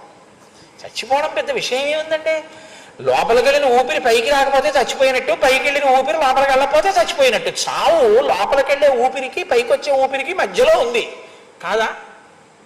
అంతేగా చావు అంటే. లోపలికి వెళ్ళి పైకి రాలేదని కూడా చచ్చిపోయాడు, పైకి వెళ్ళి లోపలికి వెళ్ళలేదని కూడా చచ్చిపోయాడు. దీనికి పెద్ద అల్లరి ఏమిటి? మళ్ళీ దానికి ఒక పెద్ద ప్రకటన, ఏదో ఆమరణ నిరాహార దీక్ష అని బలవంతంగా అంబులెన్స్ పట్టుకొచ్చి పట్టుకెళ్ళలేకపోతారేమిట్లే అని పడుకున్నట్టు దానికి పెద్ద హడావిడి, ఇవన్నీ ఎందుకు? కాబట్టి ఇప్పుడు ఏమన్నాడంటే, నిజంగా చచ్చిపోదామని లేదు, చచ్చిపోతానన్నంత పిరికితనం పుట్టింది. ఇది మనస్థితిలో ఉన్న ప్రమాదం. ఇప్పుడు ఈయన ఏడుపు మొదలెట్టాడు, నన్ను ఎలాగో చంపేస్తాడు, ఇక్కడే చచ్చిపోతాను, సుగ్రీవుడికి నమస్కారం చెప్పండి, తార ఏడుస్తుంది, తార చచ్చిపోతుంది, తారకి నమస్కారం చెప్పండి. ఇలా చెప్తుంటే పాపం ఆ మిగిలిన కోతులు ఏం చేస్తాయండి? అవసలే చపల చిత్తులు అవి. పాపం అయ్యో రాజు ఎలా ఏడుస్తున్నాడో, చచ్చిపోతున్నాడని అవి కూడా ఏడుపు మొదలెట్టాయి. కొంతమందికి ఇదో బలహీన మనస్తత్వం. ఆ ఏడుపేడు ఆప్చి ఆలోచించి సరిగ్గా అనగలిగిన వాడు ఒక్కడుంటాడు, హనుమ. ఆయన ఏడిస్తే వీళ్ళు ఏడుస్తున్నారు, ఆయన స్వయం ప్రభావిలంలోకి వెళ్ళిపోదాం అంటే ఆవిడిపోదాం అంటారు. రెండు కారణాలు ఉంటాయి. ఒకటి తెలిసి మనం చెప్తే ఏం బాగుంటుందండి అనే మనస్తత్వం ఉంటుంది ఒకటి. వాడు చూడండి, వాడికి తెలుసు. ఇది చెప్పిన తర్వాత వాడు అంటాడు, నేను ఇదే చెప్దాం అనుకున్నానండి అంటాడు. మీరు చూడండి, చాలామంది దగ్గర ఉంటుంది ఈ బుద్ధి. వాళ్ళు ఎప్పుడూ చెప్పరు, కానీ నేను ఇదే చెప్దాం అనుకున్నానండి అంటారు. సభల్లో కూడా కనపడతారు ఇలాంటి వాళ్ళు. వాళ్ళు ఎంత చమత్కారంగా ఉంటుందంటే, నేను ఇవాళ చాలా మాట్లాడదాం అనుకున్నాను, కానీ ఈ నాకన్నా ముందు మాట్లాడిన ఫలానా ఆయన నేను చెప్దాం అనుకున్నవన్నీ చెప్పేశారు. ఎంత చక్కగా మాట్లాడారు అని వాళ్ళు అందులోంచే ఒక విషయం చెప్పి, ఇంతకన్నా ఇంకా మాట్లాడడానికి ఏముంటుంది, ఆయన మాట్లాడాక మాట్లాడడం కష్టం, అందుకని మాట్లాడటం లేదని కూర్చుంటాడు వాడు. ఇది అలా ఏమి ఉండదు, అదొక చమత్కారం అన్నమాట. కాబట్టి పైగా ఓ చిన్న సలహా ఓటిస్తాడు, ఇక ముందు సభలలో ఈయన్ని చివరికి పెట్టండి, ఈయన ముందు మాట్లాడితే మాకు మాట్లాడడానికి ఉండట్లేదంటారు. అంటే నిజంగా తనేదో మాట్లాడేసేవాళ్ళు. ఒక్కొక్కరిది ఒక్కొక్క మనస్తత్వం. మీరు దీన్ని నిజంగా గమనించి రామాయణాన్ని దృశ్యకావ్యంగా మీరు చదువుతూ అనుభవిస్తేనండి నవరసాలు పండుతాయి. మీరు అలా ఉండలేరు, మీకు చికాగ్గా ఉంటుంది. చిచి అలా ఉండకూడదు, అదేమిటది మీకు వెంటనే ఆ సర్గలు జ్ఞాపకానికి వస్తాయి. ఇలా ఉండకూడదు, అలా మాట్లాడకూడదు, మనం చక్కగా ఉండాలి, ధీరోద్ధతులమై ప్రవర్తించాలి తప్ప ఇలా లేకి మాటలు ఉండకూడదు అన్న స్థితి కలుగుతుంది మీకు. మిమ్మల్ని మీరు పరిశీలించుకోగలిగిన ప్రజ్ఞ శ్రీరామాయణ పఠనము, శ్రీరామాయణ శ్రవణము, వీటి రెండిటి వల్ల కలుగుతుంది. బలమైన మనసే సమాజానికి ఉపకారం చేయగలదు. అసలు మనసుకి బలం లేకపోతే శరీరమునకు బలమున్నా ఉపకారం చెయ్యలేడు. కాబట్టి దక్షిణాగ్రేషు దర్భేషు ఉదక్తీరం సమాశ్రితా, ఆ సముద్రపు టొడ్డున దక్షిణానికి కొసలు ఉండేటట్టుగా, మళ్ళీ శాస్త్రం ఖచ్చితంగా పాటిస్తాడు. తూర్పు ముఖంగా కూర్చుని ఆచమనం చేసి దక్షిణాగ్రంగా కొసలు ఉండేటట్టుగా గర్భాలు వేసుకుని ప్రాయోపవేశం చేశాడు. ప్రాయోపవేశం అంటే తను చచ్చిపోడు, తనంత తాను శరీరం చచ్చిపోతే చూస్తాడు. దానికేం పెట్టడం, దానికి నీళ్లు పోయాడు. అది ఆకలే అడుగుతుంది కదండి. శరీరానికి దానికి ఒక భాష ఉంటుంది. శివమహాపురాణంలో చెప్తారు, ప్రాణాపాన వ్యానబుదాన సమాన నాగకూర్మ కృకర ధనంజయ దేవదత్తముల ద్వారా మాట్లాడతాడు ఈశ్వరుడు లోపల నుంచి. నువ్వు బడలిపోయావు, పడుకో. దేవదత్తం అన్న వాయువు ద్వారా ఆవలింతలతో మాట్లాడతాడు, పడుకో పడుకోపెట్టు, అలిసిపోయింది శరీరం, ఇంద్రియాలు అలిసిపోయింది, ఆకలేస్తోంది, దానికి అన్నం పెట్టని చెప్తాడు. కృకరవాయు రూపంలో మంట పుట్టిస్తాడు గర్భకోశంలో. ఇలా ఆకలేసింది పెట్టడం, నీళ్ళు అడిగింది పెట్టడం, నీరస పడిపోయింది ఊరుకుంటాడు, కళ్ళు తిరిగాయి ఊరుకుంటాడు, పడ్డానికి ఉంది కింద పడి ఉన్నాడుగా పడుకుంటాడు. ఆఖరికి ఏమవుతుంది, ప్రాణం పోతుంది. ప్రాణం పోతుంటే ఊరుకుంటాడు. అందుకని ప్రాణం పోయే వరకు పడుకుంటాడు తప్ప ఇప్పుడే చచ్చిపోడు. ఎందుకు ఆ వ్యవధి అంటే లోపల చిన్న ఆశ, ఈ లోపల ఏమైనా జరిగి ఒకవేళ బతికేస్తామేమో అంటే తను పరిష్కారం సాధించుకోలేక, తనకి ఉండడం ఇష్టం లేక, సావడం ఇష్టం లేక, చచ్చిపోదామన్నంత అగాధంలోకి ఆలోచన వెళ్ళిపోతే చేసేటటువంటి పిరికి చర్య ఆమరణ నిరాహార దీక్షలు. నేనేమి సందేహపట్టలేదు. ఎందుకు ఈ మాట అనగలుగుతున్నానో తెలుసా అండి? ఒకే ధైర్యంతో చెప్తాను, నేను సనాతన ధర్మాన్ని నమ్ముకున్నవాడిని. సనాతన ధర్మంలో ఆ హక్కు లేదు. ప్రకృతి వికారమైన ఈ శరీరం ఉండాలనుకున్నంత కాలం దీన్ని పోషించడం వినా దీన్ని పడగొట్టే అధికారం మనకి లేదు. దాన్ని అలా పడగొట్టకూడదు. ఆత్మహత్య నేరం అయినప్పుడు ఆమరణ నిరాహార దీక్ష ఆత్మహత్య ప్రయత్నం కాబట్టే కదా ఆమరణ నిరాహార దీక్ష చేసిన వాళ్ళ మీద ఆత్మహత్యా నేరం కింద కేసులు రిజిస్టర్ చేయట్లా. కాబట్టి దాన్ని చట్ట వ్యతిరేకం అన్న దాని గురించి నేను కూడా తప్పేదంటే శాస్త్రరీత్యా చట్టరీత్యా కూడా తప్పైన దాన్నే నేను కూడా తప్పని చెప్తున్నాను. కాబట్టి అది అనడానికి నేనేం భయపడక్కర్లేదు. కాబట్టి ఇప్పుడు చెయ్యకూడని పని చెయ్యడానికి అంగదుడు సిద్ధపడి ఉన్నాడు. ఆయన పడుకున్నాడు. ఆయన పడుకుంటే వీళ్ళందరూ కూడా పడుకున్నారు. బాగుంటుంది ఏంటండి. అయితే ఏమంటే మీ ప్రాణం పోయాక ఏదో కాల్ చేసి వెళ్ళిపోతానులేండి అంటారేంటి? అలా అంటే బాగుండదు కదా. యువరాజు గారు పడుకున్నాక అందరూ పడుకోవాలి. వీళ్ళన్నారు, వీళ్ళకి మనసులో ఇదే, ఒరే వీడు చచ్చిపోతానంటున్నాడు, ఇప్పుడు మనం వెళ్ళిపోతామంటే బాగుండదు, పడుకోకపోతే బాగుండదు. చూసారా, ఒక ఆమరణ నిరాహార దీక్ష చేస్తుంటే పక్కన 4-5 ఇదే నిరాహార దీక్షలు చేస్తుంటారు. అలాగనమాట. వీళ్ళు ఏమైనా అవుతుందేమో చూద్దాం, ఈ లోపల ఏమైనా అయితే అవుతుంది, ఈశ్వర కృప, కాబట్టి మనం ఏం చేస్తాం, కాబట్టి మనము పడుకుందాం, వాళ్ళు పడుకున్నారు. ఇవన్నీ రామాయణ కాలం నుంచే ఉన్నాయన్నమాట. కాబట్టి పడుకున్నారు. పడుకుంటే ఇప్పుడు పడుకున్న తర్వాత ఏం మాట్లాడుకోవాలి? నిజంగా చావు కోరుకున్నాం అనుకోండి, ఏం అదృష్టం రా ఇలా చచ్చిపోతున్నాం అని ఇక మాట్లాడకండి రే అని అలాగే పడుకోవాలి. కానీ వాళ్ళు అయ్యయ్యో మనం చచ్చిపోవలసి వస్తుంది అని మాట్లాడుకుంటున్నారు. అంటే వాళ్ళకి నిజంగా చచ్చిపోదామని ఉందండి?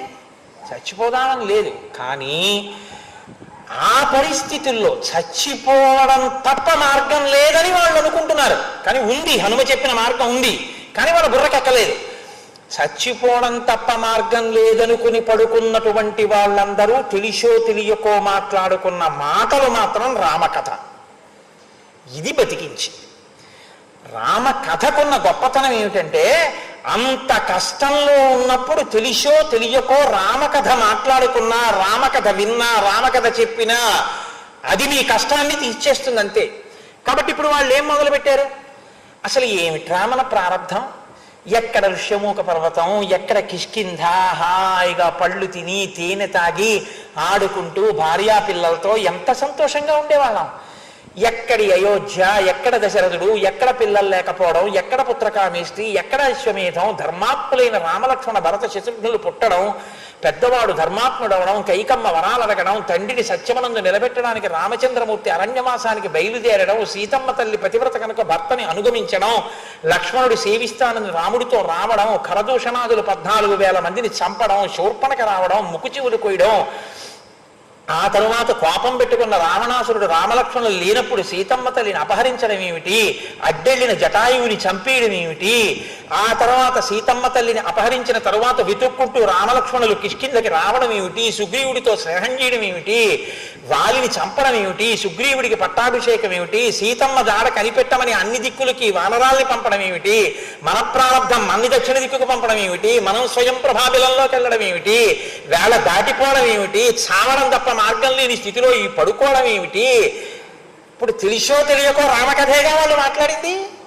కాబట్టి ఇదే రామకథనే వాళ్ళు మాట్లాడుకుంటున్నారు. రామస్య వనవాసంచ క్షయం దశరథస్య చ జనస్థాన వధం చైవ జటాయుష హరణం చైవ వైదేహ్య వాలినశ్చ వధం రణే రామకోపంచ నదతాం హరీణాం భయమాగతం అని రామకోపంచ వదతాం హరీణాం భయమాగతం అని వాళ్ళు రామకథనంతటినీ మాట్లాడుకుని పడుకుంటున్నారు. తెలిసో తెలియకో రామకథ మాట్లాడుకున్నవాడు చచ్చిపోవడానికి వీల్లేదు. చచ్చిపోయేంత కష్టంలోంచి వాడు బయటకు వచ్చేస్తాడంతే. రామకథ బలమేమిటో చూపిస్తున్నారు మహర్షి. ఇది సుందరకాండకి పునాది. కిష్కింధకాండలో రామకథ యుగాలు మారిపోనివ్వండి, రామకథ చెప్పుకోవడం అన్నది, రామకథ వినడం అన్నది ఎంత శక్తివంతమైన విషయమో చూపిస్తున్నారు. ఇప్పుడు వాళ్ళు ఇప్పటికీ తెలిసో తెలియకో రామకథని మాట్లాడారు అంతే. అకస్మాత్తుగా వాళ్ళకి ఈ కథ మాట్లాడుకుంటుంటే అక్కడికి ఒక పెద్ద పక్షి ఒకటి వచ్చింది. వచ్చి అదండి, ఎవరువా, ఇక్కడ నా తమ్ముడు జటాయువు పేరెత్తిన వాళ్ళెవరు, ఎవరు ఈ మాటలో మాట్లాడుతున్నారు అని ఆ సంపాతి అనబడేటటువంటి పక్షి పర్వత శిఖరం మీద కూర్చుని అంటోంది. ఈ అంగదుడు తన ధోరణిలోనే తానున్నాడు, పడుకున్నాడు కదండి. పక్క వాళ్ళు పూర్తిగా అందరూ కనపడరు పడుకున్నవాడికి, ఇటు పక్క వాళ్ళు పూర్తిగా కనపడరు. కొంచెం దూరంగా ఉన్నవాళ్ళు పడుకున్న వాళ్ళకి ఎలా కనపడతారు, కనపడరు. కాబట్టి ఆయన మాట్లాడుతున్నాడు ఇంకా. వైదేహ్యాహ ప్రియకామేన కృతం కర్మ జటాయుష గృధ్రరాజేన యత్తత్ర శ్రుతం వస్తదశేషతః తథా సర్వాణి భూతాని తిర్యగ్యోనిగతాన్యపి ప్రియం కుర్వంతి రామస్య త్యక్త్వా ప్రాణాన్ యథావయం అన్యోన్యం ఉపకుర్వంతి స్నేహ కారుణ్యయంత్రితాః ప్రియం కృతం హి రామస్య ధర్మజ్ఞేన జటాయుషా ససుఖీ గృధ్రరాజస్తు రావణేన హతోరణే ముక్తశ్చ సుగ్రీవ భయాత్ గతశ్చ పరమాంగతిం జటాయుషో వినాశేన రాజ్ఞో దశరథస్య చ హరణేన చ వైదేహ్యాః సంశయం హరయోగతాః. ఆయన దృష్టికోణం దేని మీదకి వెళ్ళిందంటే, తిరియక్కులు రాముడికి సాయపడ్డాయి. తిరియక్కులు అంటే వెన్నుపాము అడ్డంగా ఉన్న వాటిని తిరియక్కులు అంటారు. వెన్నుపాము అడ్డంగా ఉన్నటువంటి ప్రాణులు, చాలా ప్రాణులు రాముడికి సాయం చేశాయి. మనుష్యులు కాదు సాయం చేయడం, రాముడికి సాయం చెయ్యని వాళ్ళు లేరు. అందులో విశేషించి జటాయు ఒక పక్షి ఎంత సాయం చేసింది రాముడికి. సీతాపహరణం జరుగుతుంటే రాముడు వచ్చాక చెప్దాం లేని కూర్చోకుండా రావణుణ్ణి ఆపే ప్రయత్నంలో రావణాసురుని యొక్క రథాన్ని విరగ్గొట్టి సారథిని చంపింది. తన కత్తితో రెక్కలు తెగనరికి కాళ్ళు కోసేసి ఆ పక్షిని చంపేశాడు. కానీ అది అదృష్టవంతురాలు. సుగ్రీవుడు బారిపడి చచ్చిపోకుండా రామకార్యంలో చచ్చిపోయింది. మన దురదృష్టం ఏమిటో, వెనక్కెడితే సుగ్రీవుడి చేతిలో చచ్చిపోతాం తప్ప మనం రామకార్యం మీద ఆయనకి ఉపయోగపడలేకపోయాం. వాళ్ళందరూ రామకార్యంలో చచ్చిపోయారు, మనం రామకార్యంలో ఉపయోగపడి చచ్చిపోవట్లేదు. మనం మన పని పూర్తి చెయ్యకుండా చచ్చిపోతున్నాం. అరే రే, మనకి ఎంత బాధ వచ్చిందిరా అని అంగదుడు ఆయనకి ఎప్పుడూ ఇంకా ఈ సుగ్రీవుడు చావు ఇంతే, అదే పట్టుకుంటాడు. నేను మీతో చెప్పానుగా. అందుకని అలా రామాయణాన్ని ఆ కోణంలో తిరియక్కుల ఉపకారం చేయడంగా చెప్తున్నాడు. అకస్మాత్తుగా పక్షంది, కోయం గిరా ఘోషయంతి ప్రాణై ప్రియతమస్యమే జటాయుషో వధం భ్రాతు కంపయన్ ఇవమే మనః కోయం గిరా ఘోషయతి. ఎవరు నా ప్రాణములతో సమానమైనటువంటి నా తమ్ముడైన జటాయువు యొక్క పేరెత్తి మాట్లాడుతున్నవారు, ఆ జటాయువు యొక్క వధ గురించి విని నేను ఎంతో ఖేదాన్ని పొందాను. నా తమ్ముడు జటాయువు మరణించాడా, ఏది ఒక్కసారి నా దగ్గరికి వచ్చి నాకు ఆ విషయాలు చెప్పండి అన్నాడు. అనేటప్పటికీ వీళ్ళు అనుకున్నారు, వీరే ఆ పక్షి చూడు ఎంత పెద్ద పక్షి ఉందో, పర్వతం అంత పక్షి వచ్చి కూర్చుంది, దగ్గరికి వచ్చి తింటలేదు, కాబట్టి ఈ పక్షి అన్ని తినేస్తుందిరా, మనం చచ్చిపోతానురా. నిజంగా ఏమంటే చచ్చిపోదాం అనుకున్న వాడికి తినేయడానికి పక్షి వస్తే సంతోషించద్దు. అమ్మాయి అయిపోయిందిరా బాబు, మనం సంకల్పం చేయగానే వచ్చేసిందో పక్షి, దిక్కుమాలను కూడా వదిలిపోయింది, చంపేస్తోంది అనుకోవాలి కదా. వాడు అయ్యి బాబోయ్ వచ్చేసింది రే పక్షి, చంపేస్తుంది ఇంక ఇప్పుడు మనని అది అనుకుంటోంది. నా అదృష్టం, ఇన్నాళ్ళకి ఇంతమంది దొరికారు, చక్కగా హాయిగా వడ్డించినట్టు పడుకున్నారు కూడా, ఒకళ్ళ తర్వాత ఒకళ్ళని తింటూ వెళ్ళొచ్చు నేను అని అది అనుకుంటోంది. అకస్మాత్తుగా జటాయువు పేరు వినపడింది రామకథలో. అది నా తమ్ముడు గురించి మాట్లాడిన వాళ్ళెవరు అని అడిగింది. సరే ఎలాగో చచ్చిపోదామని కదా పడుకున్నాం, మరి అది తినేస్తానంటే భయం ఏమిటి, దగ్గరికి వెళ్దాం, దగ్గరికి వెళ్ళి తీసుకొద్దాం, తీసుకురమ్మంటోంది, రమ్మంటోందిగా, వెడదాం అన్నాడు. ఇప్పుడు ఎవడు ముందు పడుకున్నాడో వాడు వెళ్ళాలి కదండి. అందుకని అంగదుడు లేచి వెళ్ళాడు. వెడితే అది అడిగింది, ఎవరు నువ్వు చెప్పిన రామకథ ఏమిటి, ఏమిటి జటాయు మరణం గురించి చెప్తున్నావు, నాకు రాముడంటే ఎంతో ప్రీతి, దశరథ మహారాజు గారికి స్నేహితుడు నా తమ్ముడు అని. అంటే ఆయన అన్నాడు, ఇది రామాయణంలో గొప్పతనం ఏమిటంటే కథని ఎప్పుడూ కూడా ఎవరైనా ఎటు మొదలు పెడతారంటే తన వైపు నుంచి మొదలు పెడతారు కదండి. అందుకని ఏమన్నా గుంటూరులో కార్యక్రమం బాగా జరిగిందా అన్నారు అనుకోండి, గుంటూరులో కార్యక్రమం అనగా అని మొదలు పెట్టరు. కాకినాడ నుంచి గుంటూరు వెళ్ళామండి, పాపం ఎంత మర్యాదో, పీఠంలో చక్కగా మంచి ఆవాసం ఇచ్చారు, పొద్దున్నే చక్కటి పలహారం, మధ్యాహ్నం భోజనం, అన్నీ ఎంత భక్తి అండి బాబు, ఎంత బాగుంటుందో పీఠం అనే తర్వాత రామాయణం గురించి చెప్తాడు కదా. ముందు తన వైపు నుంచి మొదలవుతుంది ప్రసంగం ఏదైనా కూడా. శ్రీరామాయణం మనస్తత్వశాస్త్రం అని నేను అందుకే అన్నాను. కాబట్టి అలా మొదలుపెట్టాడు అంగదుడు కూడా. వృక్షకరజుడు అనబడేటటువంటి ఒక వానరుడు ఉండేవాడు. ఆయనకి ఇద్దరు కుమారులు, వాలి సుగ్రీవులు. అందులో నా తండ్రి వాలి, నేను ఆయన కుమారుడను. ఇక్ష్వాకు వంశంలో జన్మించినటువంటి రామచంద్రమూర్తి దశరథ మహారాజు గారి కుమారుడు తండ్రిని సత్యవాక్యమునందు నిలబెట్టడం కోసం అరణ్యవాసానికి వస్తే ఆయన యొక్క భార్యని సీతమ్మ తల్లి అపహరిస్తే ఋష్యమూక పర్వతం దగ్గరికి వచ్చి సుగ్రీవుడితో అగ్నిసాక్షిగా స్నేహం చేసుకుని స్నేహితుడైనటువంటి సుగ్రీవుడికి ఇచ్చిన మాట ప్రకారంతో ఒక బాణంతో అధర్మంలో ఉన్నటువంటి నా తండ్రి అయిన వాలిని బాణము చేత నిగ్రహించి సుగ్రీవుడికి పట్టం గడితే రాజ్యం పుచ్చుకున్నటువంటి సుగ్రీవుడు కృతజ్ఞతాపురస్సరంగా ఇచ్చిన మాట నిలబెట్టుకోవడానికి అన్ని దిక్కులకి రాముని యొక్క భార్య అయిన సీతమ్మని అపహరించిన రావణుని జాడ కనిపెట్టడానికి పంపబడితే దక్షిణ దిక్కుకి నా నాయకత్వంలో వచ్చిన ఈ వానర సమూహం అంతా ఆ బిలంలోకి వెళ్ళిపోయి వేళ దాటిపోయి బయటికి వచ్చిన తర్వాత వెనక్కెడితే సుగ్రీవుడి సంపుతారని ముందుకెళ్ళడానికి మాకు భయమేసి ఓపిక లేక ఆఖరికి ఇక్కడే చచ్చిపోదామని ప్రాయోపవేశం చేసి మేం పడుకుని రామకథ చెప్తుంటే నువ్వు వచ్చి మమ్మల్ని మా దగ్గరికి వచ్చి మాట్లాడు, ఎవరని అడిగావు, వచ్చాను, ఇది విషయం అన్నాడు. మళ్ళీ రామకథ చెప్పాడు. మళ్ళీ మూడో మాట జరిగింది. ఇప్పుడు జరిగేసరికి ఆ పక్షంది, చాలా గొప్ప విషయాన్ని చెప్పావయ్యా నువ్వు అని, యవీయాం మమ సభ్రాత జటాయుర్నామ వానరాహ యమాఖ్యాత హతం యుద్ధే రావణీన బలీయస. నాకు ఇప్పుడు అర్థమవుతోంది, నాకు అత్యంత ప్రియమైన సోదరుడైనటువంటి జటాయువుని సంహరించినటువంటి ఆ రావణాసురుణ్ణి వెంటనే నేను ఎగిరి వెళ్ళి సంహరించాలి. కానీ నేను వృద్ధుడనైపోయాను, నాకు రెక్కలు లేవు, నేను ఎగరలేను, అందుకని ప్రతీకారం తీర్చుకోలేను. ఎందుకు నీ రెక్కలు పోయాయి అంటావేమో, ఒకానొకప్పుడు వృత్రాసురమధ జరిగినటువంటి కాలంలో చూడండి, ఆ చెప్పడంలో కూడా ఒక చమత్కారం.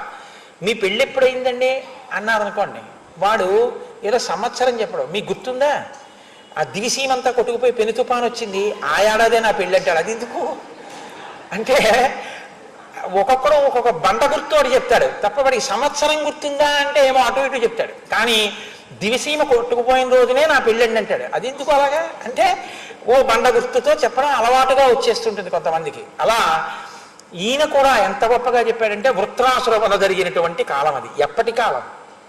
ఆ వృత్రాసుర వధ జరిగినటువంటి కాలంలో నాకు మా తమ్ముడికి ఓ కోరిక పుట్టింది.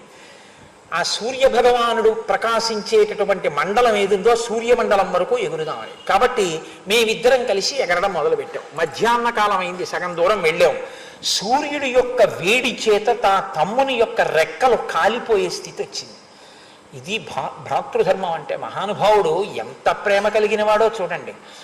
మధ్యం ప్రాప్తేతు సూర్యేతు జటాయురవసీతతి.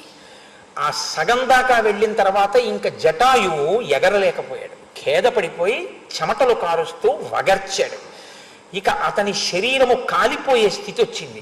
అప్పుడు నేను పక్షాభ్యాం చదయామాస స్నేహాత్ పరమ విహ్వల, స్నేహాత్ నా తమ్ముని యందున్న ప్రీతి చేత నా తమ్ముడికి ఎక్కడ ఆపద వస్తుందో అని చెదిరిపోయిన మనసుతో, మరి నీకు రాదా ఆపద అంటే తన ఆపద పట్టించుకోలేదు, తమ్ముడి మీద ప్రేమతో నా రెక్కల్ని నా తమ్ముడి మీద ఆచ్ఛాదించాను.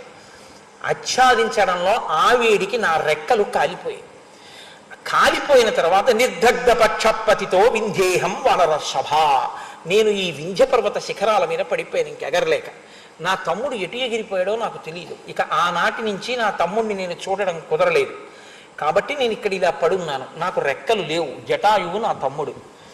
అంటే అంగదుడు అన్నాడు, ఈయన గొడవ ఈయనది కదండి, ఎవడి గొడవ వాడిది. కాబట్టి ఎవడు ఏం మాట్లాడుతున్నా మళ్ళీ ఈయన సబ్జెక్టులోకే ఈయన తీసుకొస్తాడు. అంటే ఆయన అన్నాడు, అంతకుముందు ఎగిరానన్నాడుగా, సూర్యుడి వరకు ఎగిరానన్నాడు, బాగా బలం ఉందంటున్నాడు. పైగా ఒక్కొక్కసారి ఏమవుతుందంటే ఎటు వెళ్ళని వాడే బాగా పనికొస్తాడు. ఎందుకో తెలుసా అండి, వాడు ఎక్కడికి వెళ్ళడు. కాబట్టి ఇటు ఎవరైనా వెళ్ళారా అండి అలా తీసుకుని వెళ్ళని అడిగితే వాడే చెప్పగలడు. కాబట్టి దక్షిణ దిక్కున అప్పుడు రెక్కలు కాలిపోయి కూర్చున్నాడంటే రావణుడు ఇలా వెళ్ళాడేమో చూశాడేమో అని అనుమానం వచ్చింది. చూశారు, ఎవరి సమస్య యొక్క కోణంలో వాళ్ళు ఆలోచిస్తారు తప్ప అందరి దృష్టికోణం ఒకలా ఉండదు. ఆయన బాధ ఆయన చెప్పాడు, ఆయన బాధ ఈయనకి పనికొచ్చేటట్టుగా ఉంది. ఎందుకంటే one man's food is another man's poison. ఆయన అలా కూర్చుని ఉండడం బహుశా సీతమ్మని తీసుకెళ్ళినప్పుడు చూసే ఉంటాడు. పనే ఉంది, ఏమీ లేదు, అక్కడే కూర్చున్నాడు కదా. ఇదేంటి మా ఆవిడని అడిగితే తెలియదు కానండి, అది అటు ఇటు పోతుంటుంది ఆఫీస్కి దానికిని. మా అమ్మ ఎక్కడికి వెళ్ళదు, ఆవిడ ఇంట్లోనే ఉంటుంది. ఆవిడని అడగండి, ఒకవేళ ఫోన్ ఏమైనా వచ్చిందేమో అంటాడు ఒక్కొక్కడు. అంటే ఆవిడ ఎక్కడికి వెళ్ళదు కాబట్టి ఆవిడకి అన్నీ తెలుస్తాయి ఇంట్లో జరిగినవి. అలా రెక్కలు కాలిపోయి అన్నాడు కాబట్టి ఇక్కడే ఉన్నానంటున్నాడు కాబట్టి సీతాపహరణం చూసి ఉండాలి. అందుని వెంటనే ఈయన జోక్యం చేసుకుని అన్నాడు. ఈయనకి అది సంతోషం, అమ్మయ్య ఇక్కడే ఉన్నవాడు వాడు దొరికాడురా, కాబట్టి ఏమైనా చెప్తాడేమో. ఆ చెప్పేవాడు దొరకలేదు ఇన్నాళ్ళు. కాబట్టి సీతాపహరణం జరిగింది, రావణాసురుడు ఎత్తుకుపోవడం మీరేమైనా చూశారా, మీకేమైనా తెలుసా, రావణుడు ఎక్కడ ఉంటాడో, అసలు అతని బలం ఏమిటో మీకు ఏమైనా తెలిస్తే పుణ్యం కట్టుకుందరు. నాకు మాట చెప్పాడు. చచ్చిపోదామన్నవాడికి ఇవన్నీ ఎందుకండి ఇంకా అంటే చచ్చిపోయే ఉద్దేశ్యం లేదు అసలు, అది మీరు పట్టుకోవాలి. రామకథ మళ్ళీ ఊపిరి లూదింది బతుక్కి.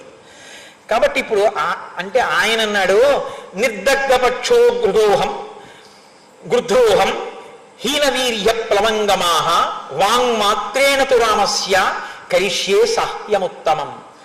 రెక్కలు కాలిపోయి ఈ కింద పడున్నవాడిని నేనేం సాయం చేస్తాను మీకు రామకార్యంలో, కానీ మాట సాయం చేస్తాను మీకు అన్నాడు. ఇప్పుడు మీరు ఒక విషయాన్ని చాలా జాగ్రత్తగా గమనించాలి. ఈయన మీకెందుకులేండి నేను వచ్చి సాయం చేస్తానంటలేదు, ఎర్ర యాగాని కూడా తీసివ్వక్కర్లేదు, తనకి తెలుసున్న విషయం ఒకసారి నోటితో చెప్తాడు అంతే. ఇంతకన్నా తక్కువ ఉపకారం బహుశా ఇంకేం ఉండదు లోకంలో. అసలు చేద్దాం అనుకుంటే చేద్దాం అనుకోని వాడు అది కూడా చేయకపోతే మనం ఏం చేయలేము అనుకోండి. కాబట్టి మాట సాయం మాత్రం మీకు చేసి పెడతాను అన్నాడు. పూన అదైనా చాలు, కాబట్టి అది ఏమిటో చెప్పన్నాడు. తరుణీ రూపసంపన్న సర్వాభరణ భూషిత హ్రియమాణ మయా దృష్ట రావణేన దురాత్మన క్రోశంతి రామరామేతి లక్ష్మణేతి చ భామిని భూషణాన్యప విద్యంతి గాత్రాణి చ విధూన్వతి పుత్రో విశ్రవస సాక్షాత్ భ్రాత వైశ్రవణస్య చ అధ్యాస్తే నగరీం లంకాం రావణో నామరాక్షసః ఇతో ద్వీప సముద్రస్య సంపూర్ణే శతయోజినే తస్మిన్ లంకాపురీ రమ్య నిర్మితా విశ్వకర్మణ జంబూనద మయైర్ద్వారైః చిత్రైః కాంచన వేదికైః ప్రాకారేణార్కవర్ణేన మహతా సుసమావృత తస్యాం వసతి వైదేహి దీనా కౌశేయవాసిని రావణాంతఃపురే రుద్ధ రాక్షసీభిః సురక్షిత. నల్లటి మబ్బు ఎలా ఉంటుందో, నీరు పట్టిన మబ్బు, అటువంటి రూపం కలిగినటువంటి రావణుడు మబ్బు మధ్యలో మెరిసినటువంటి మెరుపు తీగలా ఉన్న సీతమ్మని తన తొడ మీద కూర్చోపెట్టుకుని ఈ మార్గంలో తీసుకుని వెళ్ళాడు. ఆమె రావణుడి చేత అపహరింపబడుతున్నప్పుడు హా రామ హా లక్ష్మణ అని ఏడుస్తూ భయంతో కదిలిపోతుండగా ఆమె ఆభరణములన్నీ కూడా వ్రేలాడుతున్నటువంటి స్థితిలో ఆవిడ్ని నేను చూశాను. ఆ రావణుడు విశ్రవసో బ్రహ్మ యొక్క కుమారుడు. వైశ్రవణుడు అంటే కుబేరుని యొక్క తమ్ముడు. ఆయన లంకా నగరాన్ని పరిపాలిస్తూ ఉంటాడు. ఈ సముద్రం 100 యోజనముల దూరాన్ని దాటి మీరు వెడితే కాంచన లంక ఉంది, నాకు ఇక్కడి నుంచి కనపడుతోంది. అదిగో ఆ లంకాపట్టణంలో అంతఃపురం పక్కన ఉన్నటువంటి ప్రమదావనంలో సీతమ్మ తల్లి రాక్షస స్త్రీల చేత రక్షింపబడుతూ ఉంది. అంతఃపురంలో ఉంది ఆ తల్లి, ఆ రాక్షస స్త్రీల చేత రక్షింపబడుతూ. ప్రమదావనము అన్నమాట పూర్తిగా వాడి చూపించలేదు.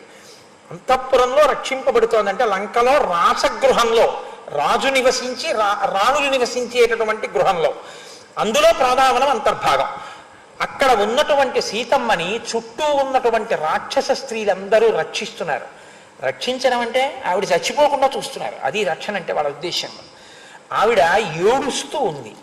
ఇహస్తోహం ప్రపశ్యామి రావణం జానకీం తథా అస్మాకమపి సౌపర్ణం దివ్యం చక్షుర్బలం తథా తస్మాదాహార వీర్యేణ నిసర్గేణ చ వానరాః అయోజన శతాన్ సాగ్రాత్ వయం పశ్యామ నిత్యశః.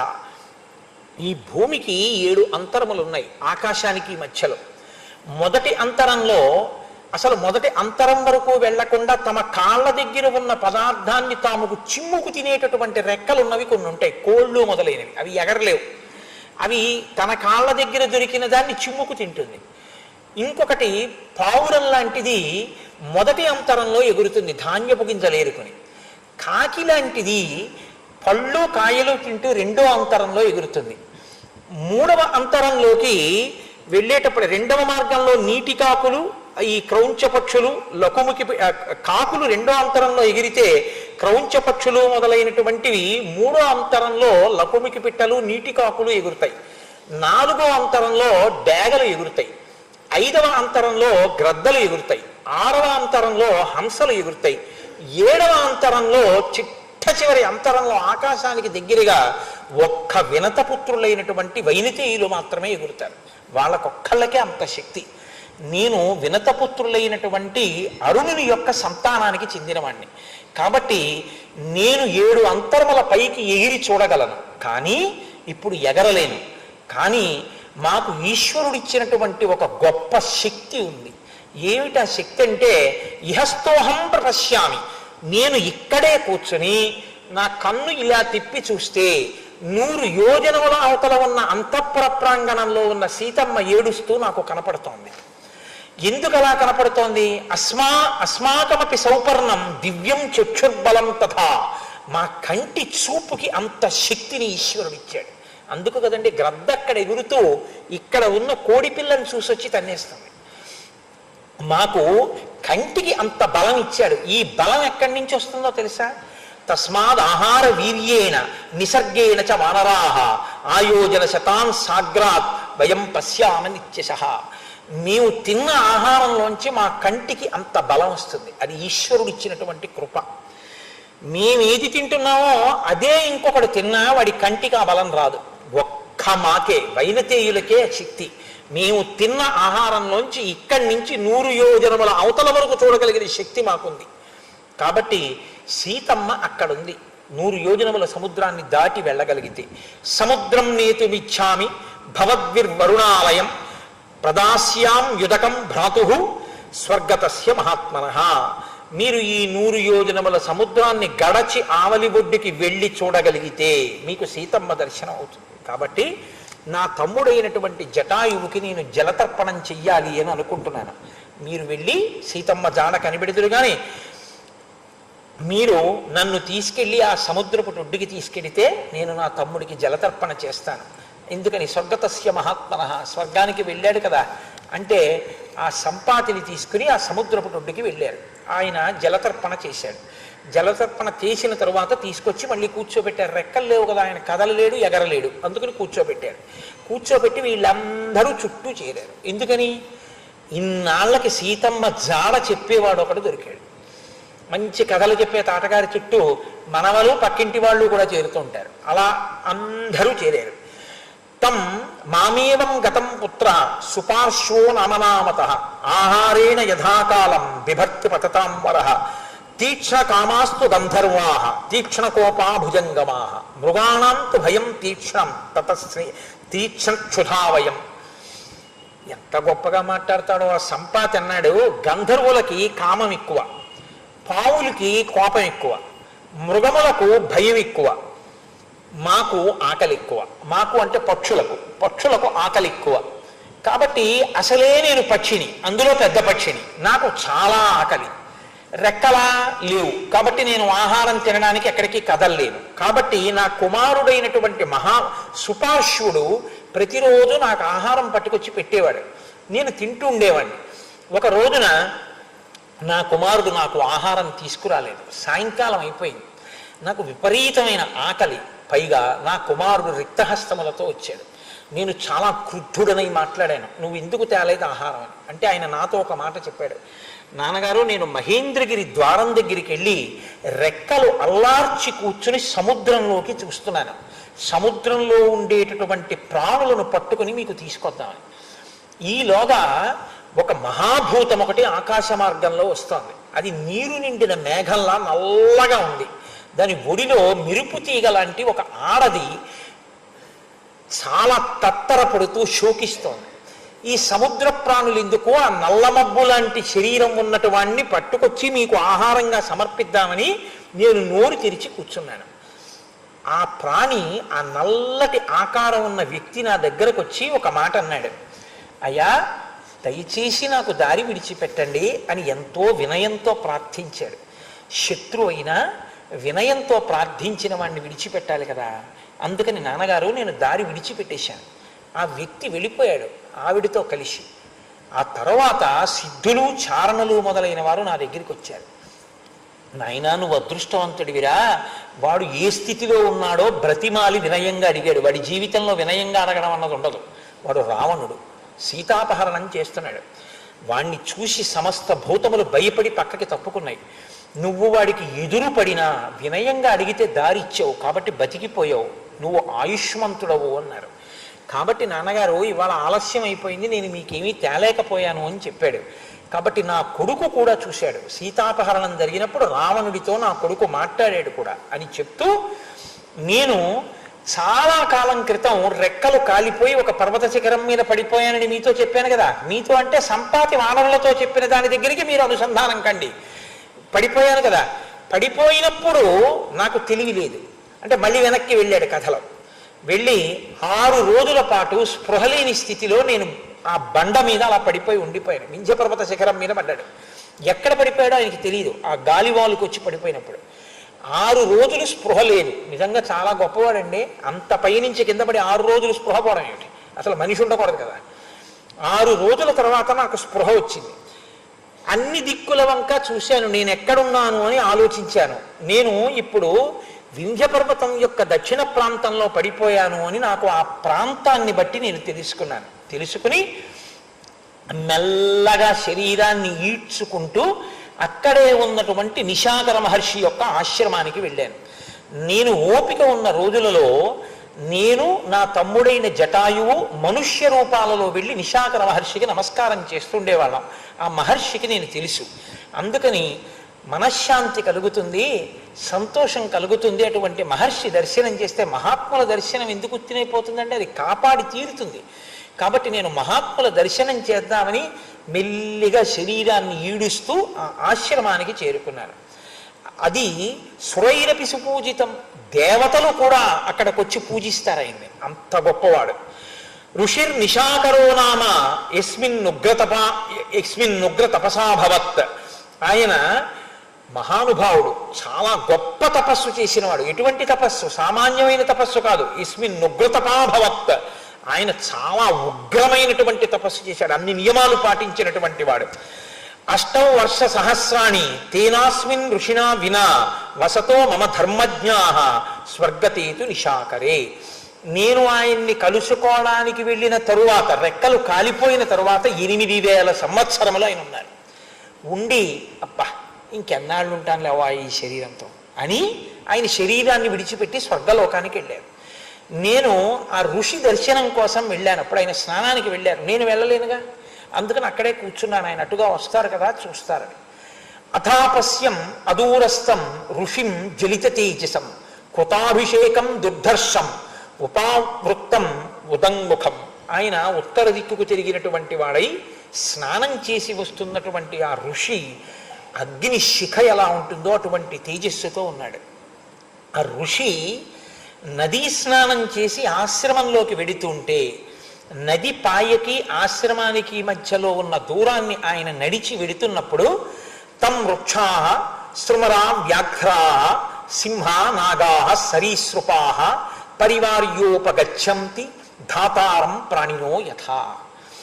ఆయన వెంట పెద్ద పులులు, సింహాలు, పావులు, ఆ తర్వాత నేల మీద పాకేటటువంటి జంతువులు, ఇవి కాకుండా చామరీ మృగాలు, ఇవన్నీ ఆయన వెనకాతల నడుస్తూ వెళ్ళాయి. ఆయన ఆశ్రమంలోకి వెళ్ళేంత వరకు చతుర్ముఖ బ్రహ్మగారు నడిచి వెడుతుంటే ఆయన వెనకాతల ప్రాణులన్నీ ఎలా పెడతాయో గౌరవంతో, అంత గౌరవంతో ఆయన వెనకాతల నడిచి వెళ్ళాయి. ఋషి తేజస్సు అంత గొప్పది.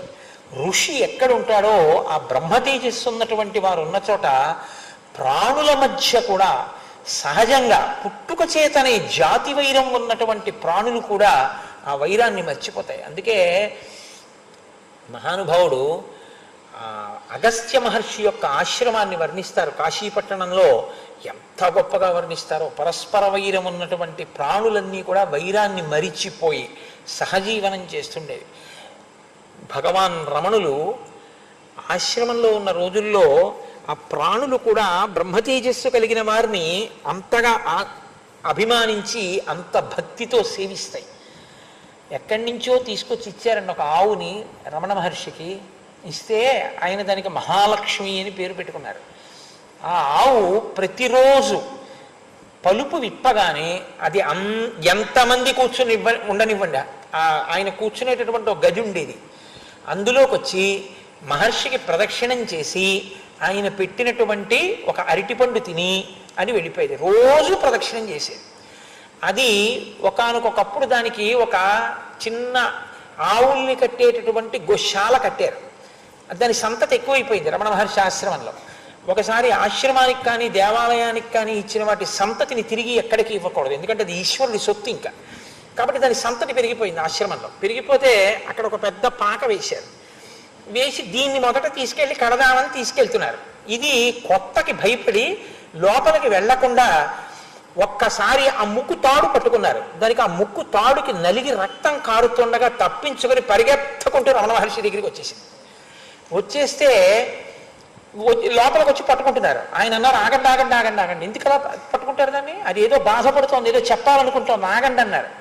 అది మహర్షి దగ్గరికి వచ్చి మోరలెత్తి ఏదో అలా అలా అని మాట్లాడింది. ఆయన అన్నారు, దానికి పాక వేశారట, దాన్ని ఇవాళ గృహప్రవేశం చేయిస్తున్నారట, దానికి భయం వేసిందిట, దానికి ముక్కుతాడు వేశారట, అది పట్టుకు లాగారట, దానికి నెత్తురు కారింది, దానికి ఎంత బాధ కలిగిందో నేను భగవాన్కి చెప్పుకుంటానని నా దగ్గరికి వచ్చింది. పైగా దాన్ని లాగేస్తారా మీరు? అమ్మా మహాలక్ష్మి, ఏం చేయరు నాన్న, నీకు ఇల్లు కట్టారు, వెళ్ళి అక్కడ ఉండు, నేను వస్తానే అన్నారు. అంతే, వెళ్ళిపోయింది తలాడించి. యథార్థంగా ఎప్పుడో కాదండి, ఈ మధ్య కాలంలో భగవాన్ రమణులంటే మహానుభావుడు మొన్నటి వరకు ఉన్నవారే కదా, 4-5 దశాబ్దాల క్రితం వరకు. వారి సమక్షంలో సమస్త ప్రాణులు అలాగే ఉండేవి. అందుకే రమణ మహర్షి శరీరంతో ఉన్న కాలంలో ఒక ఆశ్చర్యకరమైన సంఘటన జరిగింది. ఒక పిల్లవాడు పుట్టాడు ఒక ఆయనకి. వాడు ఎంత ఉన్మాదిగా పుట్టాడంటే అసలు వాడు నిద్ర కానీ తెలివి వస్తే ఇక వాడిని పట్టుకోలేరు, ఇనప గొలుసులతోటే కట్టాలి. అలా ఊగిపోయేవాడు ఉన్మాదంతో.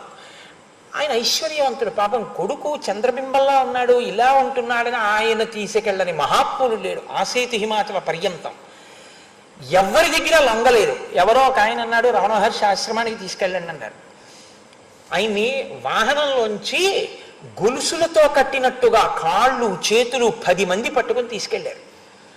రమణ మహర్షి ఒక సోఫాలో ఇలా పడుకుని ఉండేవారు. ఆయన పడుకుని ఉన్నారు.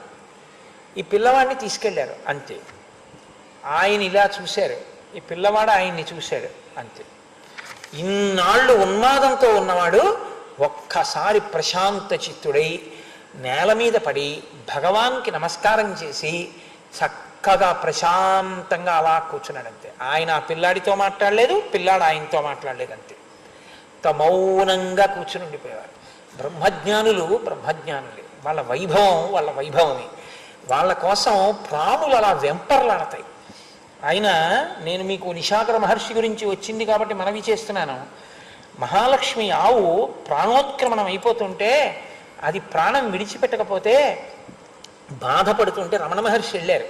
వెళ్ళి ఆయన దగ్గర కూర్చుంటే అప్పుడది ఆర్తితో ఆయన ఒళ్ళో తల పెట్టుకుని 2 కనుగుడ్లు పైకెత్తి ఆయన వంకే చూస్తూ ఆయన ఒళ్ళోనే తల వాల్చేసి ప్రాణం వదిలేసి, ఒక మహాత్ముడు కించిత్ కర్మ మిగిలిపోయి ఆవు రూపంలో వచ్చాడు కాబట్టి దీన్ని ఇలా విడిచిపెట్టవద్దు అని ఒక సన్యాసిని ఏ క్రమంతో భూస్థాపితం చేస్తారో అలా భూస్థాపితం చేశారు. ఇప్పటికీ మీరు భగవాన్ రమణుల ఆశ్రమానికి వెడితే ఆశ్రమంలో ధ్యాన మందిరానికి వెనకాల కంటే భోజనశాల పక్కన మీరు చూస్తే మహాలక్ష్మి ది కౌ అని బోర్డు ఉండి ఒక సమాధి కనపడుతుంది. అందులో ఆయన చేతులతో ఆయన ఆవుని పెట్టి ఉప్పు వేసి సమాధి చేశారు. అలాగే ఒక జింక ఆయన సమక్షంలో నెమలి పడుకునేది, కుక్క పడుకునేది, పాము పడుకునేది, పిల్లి పడుకునేది, ఎలక పడుకునేది, చెవుల పిల్లి పడుకునేది, ఒక తెల్లనెమలి పడుకునేది, అన్ని ప్రాణులు అలా పడుకునేవి. జీడిపప్పు పట్టుకుని ఆయన ఇలా చేత్తో పట్టుకుంటే అన్ని ప్రాణులు చుట్టూ వచ్చి ఆయన చేతిలో ఉన్న జీడిపప్పుని అన్నీ తింటుండేవి.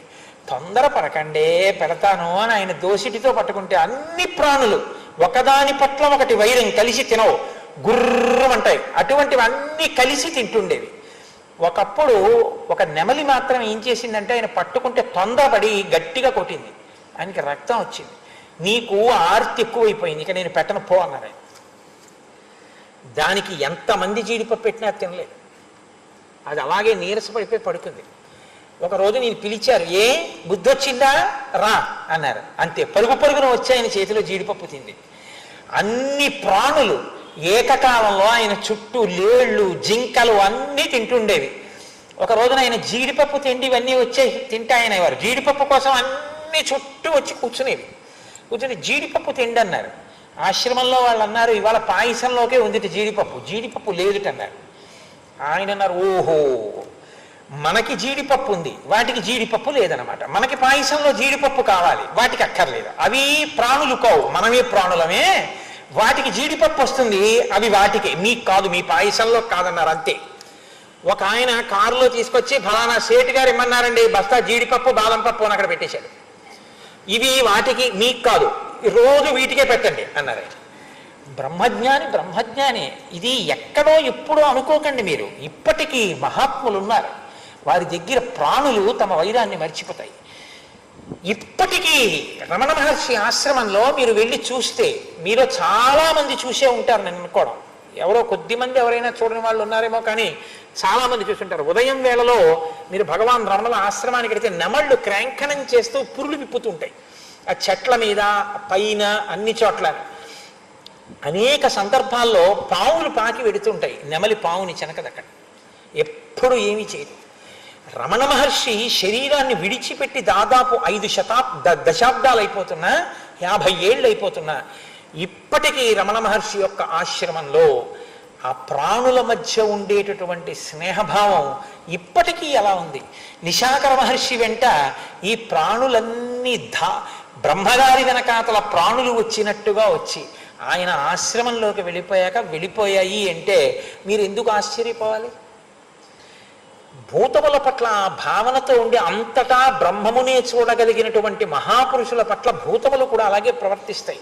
అందుకే ప్లేగ్ వ్యాధి వచ్చి శవాల్ని ఈడ్చుకుపోయి తింటుండేవి తిరువన్నామలైలో. ఒకప్పుడు భగవాన్ రమణులు ఒక రాతి మీద కూర్చుని ఉండేవారు. ఇలా కూర్చునుంటే ఆయన ముందే పులులు వచ్చి శవాన్ని ఈడ్చుకుపోయి తిని ఆయన్ని చూసో నమస్కారం చేసి వెళ్ళిపోయేవి. ఆయన కూర్చుంటే త్రాచుపాములు ఆయన పాదాల మించి వెళ్ళిపోయేవి తప్ప పడగ కూడా ఇలా ఎత్తేవి కావు. ఆయన కూడా భూతముల పట్ల అంత దయతో ఉండేవారు, బ్రహ్మమును చూసేవారు. ఆయన ఒకానొకప్పుడు అరుణాచలం కొండ మీదకి ఎడుతుంటే ఒక పొదకి ఆయన కాలు తగిలింది, దాంట్లో తేనె పట్టుంది, తేనెటీగలు లేచాయి.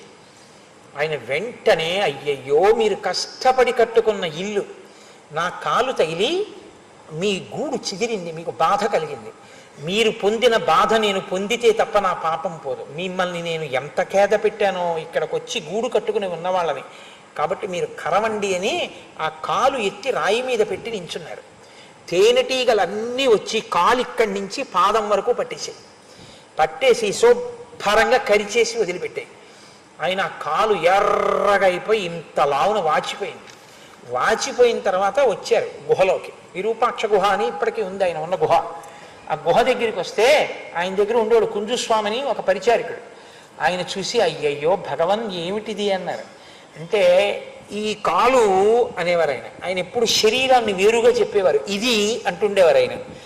ఇది వాటి గూట్ని పాడు చేసింది. మరి ఇది శిక్ష అనుభవించాలిగా. అవి దీన్నొక్కదాన్నే కరిచాయి, ఆయన మిగిలిన శరీరాన్ని కరవలేదు. అందుకని ఇది బాధపడుతోంది. దీని నిండా తేనెటీగల ముళ్ళు విరిగిపోయి ఎంత బాధపడుతోందో చూసావా. మరి జాగ్రత్తగా ఉండద్దు, ఇంకోళ్ళని ఎందుకు బాధ పెట్టడం అన్నారు. అంటే అప్పుడు ఆ కుంజుస్వామి వెళ్ళి శ్రావణం తీసుకొచ్చి డాక్టర్ దగ్గరికి కూడా వెళ్ళలేదండి ఆయన. ముళ్ళు తీసేశారు, ఒక్కొక్క ముళ్ళు. అందుకే రమణులు శరీరం విడిచిపెట్టేసేంత వరకు ఒక కాలు లావుగా ఉంటుంది ఆయన ఫొటోస్లో కూడా ఇప్పటికీ. అంతటి బ్రాహ్మీమయ మూర్తులు మహాపురుషులు ఈ దేశానికి ఖ్యాతి తెచ్చారు. వాళ్ళ వల్ల కీర్తి తప్ప నిజానికి ఈ దేశానికి కీర్తి కేవలం ఐశ్వర్యం వల్ల కాదు, అటువంటి మహాపురుషుల వలన కీర్తి వచ్చింది. సరే, ఇప్పుడు నా ప్రసంగం ఆ భగవాన్ రమణుల వైభవము అన్న వైపుకి వెడితే నేను ఆపుకోలేను. నాకు ఆయనంటే అంత భక్తి, మహానుభావుడు కనుక. ఇప్పుడు ఆ ప్రాణులన్నీ వెడుతున్నాయి. ఆ నిశాకర మహర్షి వెడుతున్నారు. నేను అక్కడే కూర్చుని ఉన్నాను. వారు నా వంక చూశారు. చూసి వెంటనే అన్నారు, ఓ నువ్వు సంపాతివి కదూ, నీ తమ్ముడు జటాయు ఉండేవాడు కదూ, మీ ఇద్దరు పక్షులు, మీరు పక్షిరాజ్యానికి అధిపతులు, విశేషమైన బలం ఉన్నవారు, మనుష్య రూపాల్లో వచ్చి నాకు నమస్కారం చేస్తూ ఉండేవారు. అటువంటి వారు ఇవాల్టి రోజున ఎందుకు రెక్కలు కాలిపోయి ఇలా ఉన్నావు అని అడిగారు. అడిగితే అప్పుడు చెప్పడం మొదలుపెట్టింది. మేము ఇద్దరం కలిసి శరీరంలో బలం ఉంది కదా అని సూర్యమండలం వైపుకి ఎగిరాం. మేము కొంత దూరం ఎగిరేటప్పటికీ రథచక్ర ప్రమాణాన్ని నగరాన్ని పృథక్ పృథక్, రథచక్రం ఎలా ఉంటుందో అలా కనపడ్డాయి నగరాలు పట్టణాలు మాకు. ఇంకా పైకి ఎగిరాం. ఆ పట్టణాల్లోంచి సంగీత ధ్వనులు కూడా వినపడ్డాయి. ఇంకా పైకి ఎగిరాం. ఎగిరితే ఆవాం ఆలోకయావహ తద్వనం శబ్దల సన్నిభం, మాకు వనములన్నీ కూడా పచ్చగడ్డి మైదానాల్లా కనపడ్డాయి. ఇంకా పైకి ఎగిరాం. ఆపగాభిశ్చ సంవీత సూత్రైరివ వసుంధర, నదులన్నీ కూడా భూదేవి మెడలో హారాల్లా కనపడ్డాయి. అంత పైకి వెళ్ళిపోయాం. ఇంకా పైకి వెళ్ళిపోయాం. హిమానాంశ్చైవ వింధ్యశ్చ మేరుశ్చ సుమహాన్నగ భూతలే ప్రకాశంతే నాగాయివ జలాశయే, నీటిలో ఆడుకుంటున్న ఏనుగులు ఎలా ఉంటాయో ఈ భూమి మీద హిమాలయ పర్వతం, వింధ్య పర్వతం అవి మాకు అలా కనపడ్డాయి. ఇంకా పైకి ఎగిరిపోయాం. కానీ ఈలోగా మాకు ఇహ దిక్కులు కానీ భూమి కానీ ఏమీ కనపడలేదు. అప్పుడు భయం వేసి ఒక్కసారిగా తల తిప్పి పైకి చూశాం. యత్నేన మహతా భూయో రవి సమవలోకిత తుల్య పృథ్వీ ప్రమాణేన భాస్కర ప్రతిభాతినౌ, భూమి ఎంత ఉంటుందో అంత సూర్యమండలం కనపడింది. మేము సూర్యమండలానికి దగ్గరయ్యాం. ఈలోగా ఆ వేడికి జటాయువు యొక్క రెక్కలు కాలిపోబోతున్నాయి. నేను నా రెక్కలు ఆచ్ఛాదించాను. జటాయువు రక్షింపబడ్డాడు. నా రెక్కలు కాలిపోయి ఇదిగో ఇక్కడ పడిపోయాను. ఇప్పుడు నేను మీ దగ్గరికి వచ్చాను అంది. అంటే నిశాకర మహర్షి అన్నారు, పక్షౌచతే ప్రపక్షౌచ పునరన్యో భవిష్యత ప్రాణాశ్చ చక్షుషీ చైవ విక్రమశ్చ బలంచితే. నువ్వేం బెంగ పెట్టుకోకు, నీ రెక్కలు చిన్న రెక్కలు కూడా నీకు మళ్ళీ పుడతాయి. ఎందుకంటే తెగిన రెక్క మళ్ళీ ఏమైనా కలపచ్చేమో, కానీ కాలిపోయిన రెక్క మళ్ళీ పుట్టదు కదండి. పైగా రెక్క పుట్టిన రెక్క లోపల చిన్న రెక్క ఉంటుంది. మళ్ళీ రెక్క చిన్న రెక్క కూడా పుడుతుంది. నీ కంటి బలం అలాగే ఉంటుంది. నీకు యవ్వనంలో ఎంత బలం ఉందో అంత బలం వస్తుంది. ఎందుకు వస్తుందో తెలుసా? అన్నాళ్ళు ఉండగలిగినంత ఓపిక నాకు లేదు, కానీ ఇంకా ఈ శరీరంతో అన్నాళ్ళు ఉండే ఓపిక నాకు లేదు. బా, కొంతమంది వైరాగ్య సంపత్తి అలా ఉంటుందండి. చంద్రశేఖర భారతీ స్వామి ఉండలేకపోయారు ఇంకా శరీరంతో. ఉండలేక మహానుభావుడు మహాలయ అమావాస్య నాటి ముందు రోజు రాత్రి అదే పనిగా అధిష్టానాలకి ప్రదక్షిణాలు చేసి చేసి చేసి చేసి కాలభైరవుడి దేవాలయానికి వెళ్ళి పెద్దగా శ్లోకాలు చదివి అక్కడ ఉన్నటువంటి సహాయకుడిని పిలిచి అమూల్యమైన గ్రంథాలు ఈ పుస్తకాలు మళ్ళీ దొరకమంటే దొరికేవి కావు, వీటిని చాలా జాగ్రత్తగా భద్రం చెయ్యి అని చెప్పి తెల్లవారుజామున మహాలయ అమావాస్య నాడు మాత్రమే సన్యాసి ఇంకా పూర్తి వైరాగ్యం వస్తే శరీరాన్ని వదలవచ్చు నీటిలో. కాబట్టి ఆ ధర్మం కూడా సుందరకాండలో వస్తుంది. కాబట్టి ఆ మాట చెప్పకుండా బయట వాన పడుతోంది, వేడి నీళ్లు పెడతాను స్నానం చేయండి అన్నాడు పరిచారికుడు. కాదు కాదు, చన్నీళ్లే చేస్తాను, ఈ శరీరం గురించి వెంపర్లాడడం సన్యసించిన నాడే మానేశాను, ఇది ఉంటే ఎంత ఊడిపోతే ఎంత, ధర్మం వదలనన్నారు. వెనక పరిచారికుడు వచ్చారు, స్నానానికి వెళ్ళారు. తుంగా నదిలో స్నానం చేసి లేచి బట్ట పిడుస్తున్నాడు ఆయన. ఈయన బట్ట మారుస్తున్నారు. పరిచారకుడు అనుకున్నాడు పైకి వచ్చారు కదా బట్ట మార్చుకుంటున్నారని కొంచెం ముందుకి 2-3 అడుగులు వేశారు. అంతే, దబ్బని చప్పుడు వచ్చింది. మహానుభావుడు ఒక్క దూకు నీటిలోకి దూకేశారు. అంతే, ఆ వేగానికి వెళ్ళిపోయింది శరీరం. చిత్రం ఏమిటో తెలుసా అండి, నీరు మింగి భయంతో బలవన్మరణం కాదు, ఆయన ఎటువంటి తేజస్సుతో ఊర్ధ్వముఖ చలనం చేసి పంచభూతాల్లోకి తన ప్రాణాన్ని కలిపి మోక్షస్థితిని అనుభవించారో ఆ శరీరాన్ని పట్టుకుని తీసుకొస్తే అభినవ విద్యా భారతీ తీర్థస్వామి వారి గురువు గారు అప్పటికి అభినవ విద్యాతీర్థస్వామి, ఆ స్వామివారు చంద్రశేఖర భారతీ స్వామి వారికి శిష్యులు. ఆయన అప్పటికి శారదా నవరాత్రులు వచ్చేస్తున్నాయి, ఏర్పాట్లు చూస్తున్నారు ఆయన. శారదాదేవి గుడికి గబగబా తుంగానదిని దాటి యువతలకు వచ్చి ఆ శరీరాన్ని నీళ్లు మింగారేమో అని చూశారు. చుక్క నీరు మింగలేదు ఆయన. పైగా చిన్ముద్ర పట్టి ఉన్నారు. చిన్ముద్ర పట్టి తేజోమూర్తి అయి శరీరం విడిచిపెట్టారు. మహాత్ములు శరీరాన్ని అలా విడిచిపెడతారు. కాబట్టి నీకు యవ్వనంలో ఎంత బలం ఉంటుందో అంత బలం వస్తుంది. కానీ కొన్ని సంవత్సరముల తర్వాత, ఇంచుమించు కొన్ని 100 సంవత్సరముల తర్వాత దశరథ మహారాజు గారిని ఒక ఆయన పుడతాడు. ఆయన కడుపున శ్రీ మహావిష్ణువు రావణ సంహారానికి రామావతారంగా వస్తారు, ఒక నరుడిగా వస్తాడు. ఆయన ఈ ప్రాంతానికి వెళ్ళవలసిన అవసరం వస్తుంది. ఆయన భార్య సీతమ్మ జాడ కనిపెట్టడానికి కొన్ని వానరములు ఇలా వెడతాయి. వెళ్ళినప్పుడు వాటికి నువ్వు మాట సాయం చెయ్యాలి, అందుకని నువ్వు ఇలాగే ఉండు, ఎలాగో రెక్కలేవుగా, ఎక్కడికి వెళ్ళక, నువ్వు కూర్చో, వాళ్లే వస్తారని చెప్పారు. నీవు వాళ్ళకి రామకార్యం మీద పెడుతున్న వాళ్ళకి మాట సాయం చేసిన ఉత్తర క్షణంలో నీ రెక్కలు నీకు వస్తాయని నాకు వరం ఇచ్చారు. అప్పుడే నాకు మహర్షి ఒక రహస్యాన్ని చెప్పారు. ఆయన భార్య సీతమ్మని రావణుడు అపహరించి తీసుకుని వెడతాడు.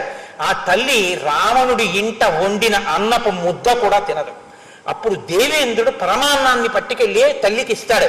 పరమాన్నంతు వైదేహ్య జ్ఞాత్వా దాస్యతి వాసమః యదన్నం అమృత ప్రఖ్యం సురాణామపి దుర్లభం తదన్నం మైథిలీ ప్రాప్య విజ్ఞాయేంద్రాదిదం తిథి అగ్రం ఉదృత్య రామాయ భూతలే నిర్వపిష్యతి యది జీవతి మే భర్త లక్ష్మణేన సహ ప్రభు దేవత్వం గచ్చతోర్వాపి తయోరన్నమిదం తిథి. ఆ తల్లికి ఇంద్రుడు పట్టుకెళ్ళి ప్రతిరోజు ఇచ్చినటువంటి దేవతలకు కూడా లభించినటువంటి పాయసాన్న పాత్ర చేతపట్టుకుని ఈ భూమి మీద నా భర్త రాముడు లక్ష్మణుడు ఎక్కడ జీవించి ఉన్నా వారి కడుపు నిండుగాక అని పయ్యన్నాన్ని తీసి పెట్టేది. పెద్ద ధర్మం తెలుసా అండి.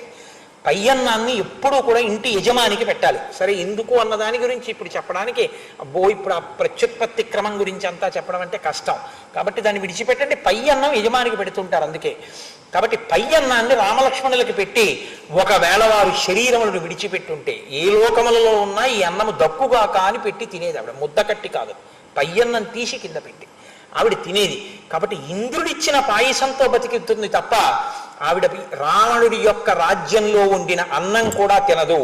అంతటి మహాపతివ్రత అయినటువంటి సీతమ్మని అపహరించి రావణుడు లంకాపట్టణంలో బంధిస్తే ఆమె జాడ కనిపెట్టడానికి సుగ్రీవుడు పంపించిన వానరులు దక్షిణ దిక్కుగా వెడుతూ ఇటు వస్తారు.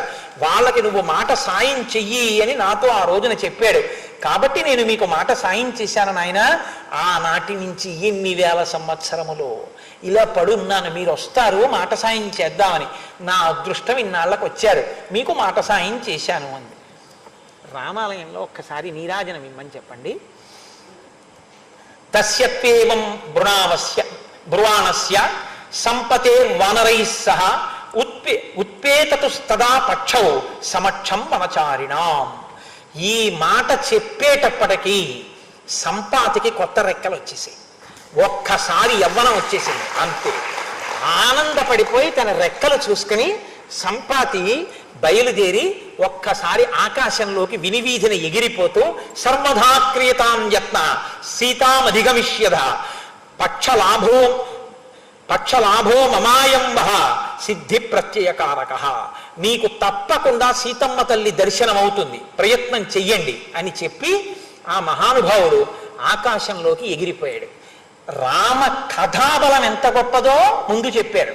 తెలిసో తెలియకో రామకథ చెప్పుకుంటే, రామకథ వింటే చచ్చిపోదామనుకున్న వాళ్ళు బతకడానికి మార్గం దొరికింది.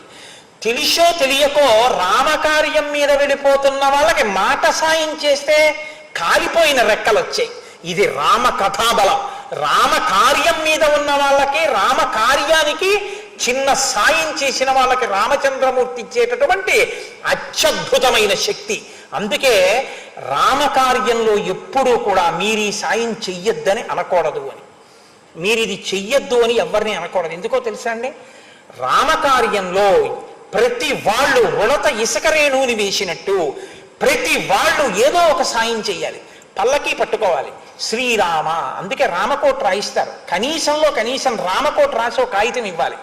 నీకు ద్రవ్యం ఉంది, ఒక రూపాయి పావలా అయినా నువ్వు సమర్పించవలసి ఉంటుంది. రామాయణం వినవలసి ఉంటుంది. రామ కథకి, రామ కార్యానికి సాయం చెయ్యను అన్న మాట ఈ దేశంలో ఉండదు. ఎందుకో తెలుసా అండి, రామ కథాబలం, రామ కార్యంలో వెడుతున్న వాడికి చేసే మాట సాయం కూడా అంత గొప్పవి అని నిరూపించినటువంటిది. కాబట్టి ఇప్పుడు వాళ్ళందరూ ఒక్కసారి ఎగిరి సముద్రపు ఒడ్డుకి వెళ్ళారు. దక్షిణ సముద్రం యొక్క ఉత్తర తీరంలో కూర్చున్నారు. ప్రసుప్తమివ చాన్యత్ర క్రీడంతమివ చాన్యతః క్వచిత్ పర్వతమాత్రైశ్చ జలరాశిభిరావృతం సంకులం దానవేంద్రైశ్చ పాతాళ తలవాసిభిః రోమహర్షకరం దృష్ట్వా నిషేధు కపికుంజరాః ఆకాశమివ దుష్పారం సాగరం ప్రేక్షవానరాః విషేధు సహసా సర్వే కథం కార్యమితి బ్రువన్ విషన్నాం వాహినీం దృష్ట్వా సాగరస్య నిరీక్షణాత్ ఆశ్వాసయామాస హరిం భయాత్తాన్ హరిసప్తమః. వీళ్ళందరూ వెళ్ళి అక్కడ కూర్చుంటే సముద్రం కొన్ని చోట్ల నిద్రపోతున్నట్టుంది, కొన్ని చోట్ల మంచి సంతోషంగా ఎగిరి పడిపోతున్నట్టుగా పెద్ద పెద్ద కెరటాలతో ఉంది. కొన్ని చోట్ల పర్వత శిఖరాలంత కెరటాలు లేస్తున్నాయి. కొన్ని చోట్ల ఏదో ఇంకా ఉత్సాహంతో పెద్ద ఘోష పెడుతున్నట్టుగా ఉంది. దానవులు, మొసళ్ళు, తిమింగలాలు, పావులు వీళ్ళందరికీ ఆలవాలమై ఉంది. 100 యోజనముల సముద్రాన్ని దాటేస్తే సీతమ్మ కనపడుతుందని అక్కడికి వచ్చి సంతోషంతో గంతులేసి కిచకిచలాడి చప్పట్లు కొట్టి చూసిన వాళ్ళకి ఆ సముద్రం వంక చూసి ఒక్కసారి మ్రాన్పడిపోయారు. మ్రాన్పడిపోయి 100 యోజనముల సముద్రాన్ని దాటాలంటే అలా చతికిల పడిపోయిన వాళ్ళని చూసి అంగదుడన్నాడు, న విషాదే మనఃకార్యం విషాదో దోషవత్తమః విషాదో హంతి పురుషం బాలం క్రుద్ధ యువోరగః. చిన్న పిల్లవాడిని పాము కాటు వేసి చంపేసినట్టు ఎవడు శోకాన్ని పొందుతాడో వాడు ఆ విషాదాన్ని పొందినటువంటి వాడు కార్యాన్ని సాధించలేడు. కాబట్టి మీరు ఉత్సాహాన్ని పుంజుకోండి. రామునికి ఇచ్చినటువంటి మాట నిలబెట్టగలిగిన వాడెవరు? వెనక్కి వెళ్ళి మేము సీతమ్మ జాడ కనిపెట్టామని శుభవార్త మనం పట్టుకెళ్ళేటట్టుగా చేసి వానర జాతి ప్రతిష్ఠ నిలబెట్టగలిగినటువంటి మహాపురుషుడు మన సమూహంలో ఎవరు? ఎవరి అనుగ్రహ ఫలితంగా దక్షిణ దిక్కుకు వెళ్ళినటువంటి వానరులు కృతార్థులై రామకార్యంలో సీతమ్మ జాడ వానరులు కనిపెట్టారనేటటువంటి ఖ్యాతి చేత ఒక కోతి కనపడితే సమస్త ప్రాణులు పొంగిపోయేటట్టుగా వానర జాతికి ప్రతిష్ఠ తేగలిగిన మహాపురుషుడు ఎవరు? ఏ మహానుభావుడు పుణ్యం కట్టుకుని ఈ 100 యోజనములు దాటుతాడు? ఎవరెవరు ఎంత దాటగలరో మీ బలాలు నాకు చెప్పండి అన్నాడు. గజుడు లేచి 10 యోజనాలు ఎడతానన్నాడు. గవాక్షుడు 20, గవయుడు 30, శరభుడు 40, గంధమాదనుడు 50, మైందుడు 60, దివిదుడు 70, సుషేణుడు 80, జాంబవంతుడు 90 అని ఆయన అన్నాడు. నా బలం ఇంతే అనుకోకండి. ఇప్పుడు పెద్దవాణ్ణి అయిపోయాను, మోకాళ్ళ నొప్పులు. ఒకప్పుడు వామనమూర్తి బలిచక్రవర్తి దగ్గర రాజ్యాన్నంతటినీ కూడా 3 అడుగులుగా తీసుకుని 3 అడుగులు కొలవడానికి పెరిగిపోతే ఇంతంతైవటుడింతయై మరియుతానింతయ్య భోవీధిపై అంతై చంద్రునకంతయై ధ్రువినిపై అంతై మహర్వాటిపై అంతై సత్యపదోన్నతుండగుతూ బ్రహ్మాండాంత సంవర్ధి రవిబింబింపమింప పత్రముగు ఛత్రంబై శిరోరత్నమై శ్రవణాలంకృతియై గణాభరణమై సవర్ణ కేయూరమై చివిమత్కంకణమై కటిస్థల ముదంచద్ఘంటయై నూపుర ప్రవలంబై వటుడుతా బ్రహ్మాండము నిండుచోన్నట్టు వామనమూర్తి పెరిగిపోతే ఆయనకి నేను చాలా తక్కువ కాలంలో ప్రదక్షిణం చేసినంత బలం ఉన్నవాణ్ణి. ఇప్పుడు పెద్దవాణ్ణి అయిపోయాను, 90 యోజనాలు పెడతాను అంటే అంగదుడు అన్నాడు, నేను 100 యోజనములు ఎగురుతాను, కానీ 100 యోజనములు ఎగిరి మళ్ళీ నేను వెనక్కి రాగలనా అన్నది నాకు అనుమానం అన్నాడు. అంటే జాంబవంతుడు అన్నాడు, నహి ప్రేషయితా తాత స్వామి ప్రేష్య కథంచన భవతాయం జన సర్వ ప్రేష్య ప్లవగసత్తమ భవాన్ కలత్రం అస్మాకం స్వామి భావే వ్యవస్థిత స్వామి కలత్రం సైన్యస్య గతిరేషా పరంతప తస్మాత్ కలత్రవత్తాత ప్రతిపాల్య సదా భవాన్ మూలే సతి సిద్ధ్యంతి గుణా పుష్పఫలోదయా. నాయన, రాజనేటటువంటి వాడు సైన్యాన్ని కార్యం మీద పంపించి తాను నిర్వహించాలి తప్ప రాజు వెడితే మిగిలిన వాళ్ళందరూ ఇక్కడ కూర్చుంటే అది అసహ్యంగా ఉంటుంది. అధికారి పని చేసుకుంటుంటే గుమాస్తాలందరూ కాఫీ తాగినట్టు ఉంటుంది. కాబట్టి రాజు కూర్చోవాలి, పర్యవేక్షించాలి, భటులు పని మీద వెళ్ళాలి. అంతేకాని నువ్వు వెడితే మేము ఇక్కడ కూర్చోవడం ఏమిటి? నువ్వు అననోకూడదు, మేము నిన్ను పంపించనోకూడదు. కాబట్టి అసలు మూలం ఉంటే కదా ఫలాలు పుష్పాలు వచ్చేటటువంటిది. కాబట్టి నువ్వు మూలం వంటి వాడివి, నిన్ను మేము రక్షించుకోవాలి. కాబట్టి ఇప్పుడు ఎవరు వెడతారు మరి? 10 ఏళ్ళినా 20 ఏళ్ళినా 30 ఏళ్ళినా 40 ఏళ్ళినా 70 ఏళ్ళినా 90 ఏళ్ళినా సముద్రంలోనే పడతాడు కదండి. సముద్రం 100 యోజనాలు అయినప్పుడు 100 యోజనములు దాటి వెళ్ళిన వాడే వెడతాడు. వెళ్ళి తిరిగిరాని వాడు ఉపయోగం లేనివాడు. అంగదుడు వెడతాను కానీ వస్తానో రానో అనుమానం అన్నాడు. కాబట్టి ఇప్పుడు వెళ్ళగలిగిన వాడు అన్నవాడు, నేనున్నానన్నవాడు, అందులో చెయ్యెత్తినవాడు ఎవడు లేడు. కాబట్టి అంగదుడు వెంటనే అన్నాడు, పునః కల్విదమస్మాభి కార్యం ప్రాయోపవేశనం. పట్టండి దర్భలు, దక్షిణ దిక్కుకు కొసలు పెట్టి వేసేద్దాం అన్నాడు. నేను చెప్పాను కదండి మీతోటి. ఎందుకని అంటే ఎవడు వెళ్ళేవాడు లేడు. సముద్రం ఇంత వెనక్కెడితే సుగ్రీవుడు చంపేస్తాడు. వెళ్ళే మార్గమా కనపట్టలేదు. ఎందుకు వెళ్ళడం? చచ్చిపోతాం. పరిచేయండి దర్భలు, మళ్ళీ పడుకుంటానన్నాడు. మాట్లాడితే చిన్నది దొరికింది, పొంగిపోయాడు, పరిగెత్తుకొచ్చాడు, గంతులేశాడు, ఆటలాడాడు, పాటలు పాడాడు, ఇన్ని చేశాడు. సముద్రం చూసి వెళ్ళేవాడు కనపడలేదు, పడుకుంటానంటాడు మళ్ళీ. ఇది కొంచెం దిద్దుకోవలసిన మనస్తత్వం. మంచి బలవంతుడే అంగదుడు, మంచి శౌర్యం ఉన్నటువంటి వాడే. కానీ మనస్సు ఇటువంటి స్థితిలో ఉంటుంది. రామాయణం రామాయణమే, అన్నిటినీ చూపిస్తుంది. ఇప్పుడు అంగదుడు అన్నాడు, నాయన నువ్వు అలా ప్రాయోపవేశం చేస్తాను అన్నమాట అనకూడదు. అస్యతే వీర కార్యస్య నకించిత్ పరిహీయతే ఏష సంచోదయామ్యేనం యక్కార్య సాధయిష్యతి. మనలోని ఒక మహానుభావుడు ఈ 100 యోజనముల సముద్రాన్ని అవలీలగా గడచి వెళ్ళి సీతమ్మ జాడ కనిపెట్టి రాగలిగినటువంటి ఒక మహానుభావుడు ఉన్నాడు. కానీ ఆయన ఏమీ తెలియని వాళ్ళ ఒక్కడు కూర్చున్నాడు. ఆయన ఏమీ మాట్లాడటలేదు. కారణం ఏమిటో తెలుసా? ఆయన బలం ఆయనకి తెలియదు, శాపం ఉంది. ఇప్పుడు నేను ఆయన్ని ప్రచోదనం చేస్తాను, దానివల్ల ఆయన శాపం పోతుంది. పోయి ఆయన వానర జాతి యొక్క పరువు ప్రతిష్టలన్నింటినీ నిలబెట్టి ఎన్ని యుగాలు గడిచిపోయినా లోకమంతటి చేత నమస్కరింపబడేటటువంటి మహాపురుషుడు ఇక్కడే ఉన్నాడు. తతప్రతీతం ప్లవతాం వరిష్టం ఏకాంతమాశ్రిత్య సుఖోపవిష్టం సంచోదయామాస హరిప్రవీరం హనుమంతమేవా. పేరు చెప్పాడు. ఒక్కడు కూర్చున్నాడే దూరంగా, తను ఏ బలం లేని వాళ్ళ కూర్చున్నాడే. 10 యోజనములు కూడా ఎగురుతానంటలేదే. ఆయన తలుచుకుంటే 100 యోజనములను ఎగరడం కాదు, తన శరీరాన్ని పెంచి దక్షిణ సముద్రపు ఉత్తర దిక్కున కాళ్ళు పెట్టి నించుని తన చేతులతో ఆవలి ఒడ్డున ఉన్న లంకని ముట్టుకుంటాడు. అంతటి తేజో విరాజితుడు, అంతటి మహాబలవంతుడు, అంతటి బుద్ధిమంతుడు. కానీ తన బలం తెలియక తాను కూర్చున్నాడు. నేను ఆయన్ని ప్రోత్సాహం చేస్తాను, ఆయన శాప విమోచనమై ఆయన బయలుదేరుతాడు. కాబట్టి నువ్వు బెంగ పెట్టుకోవద్దు, మన కార్యం జరుగుతుంది, దర్భల పరచమని అనకు అని సంతోషాన్ని ప్రకటించాడు.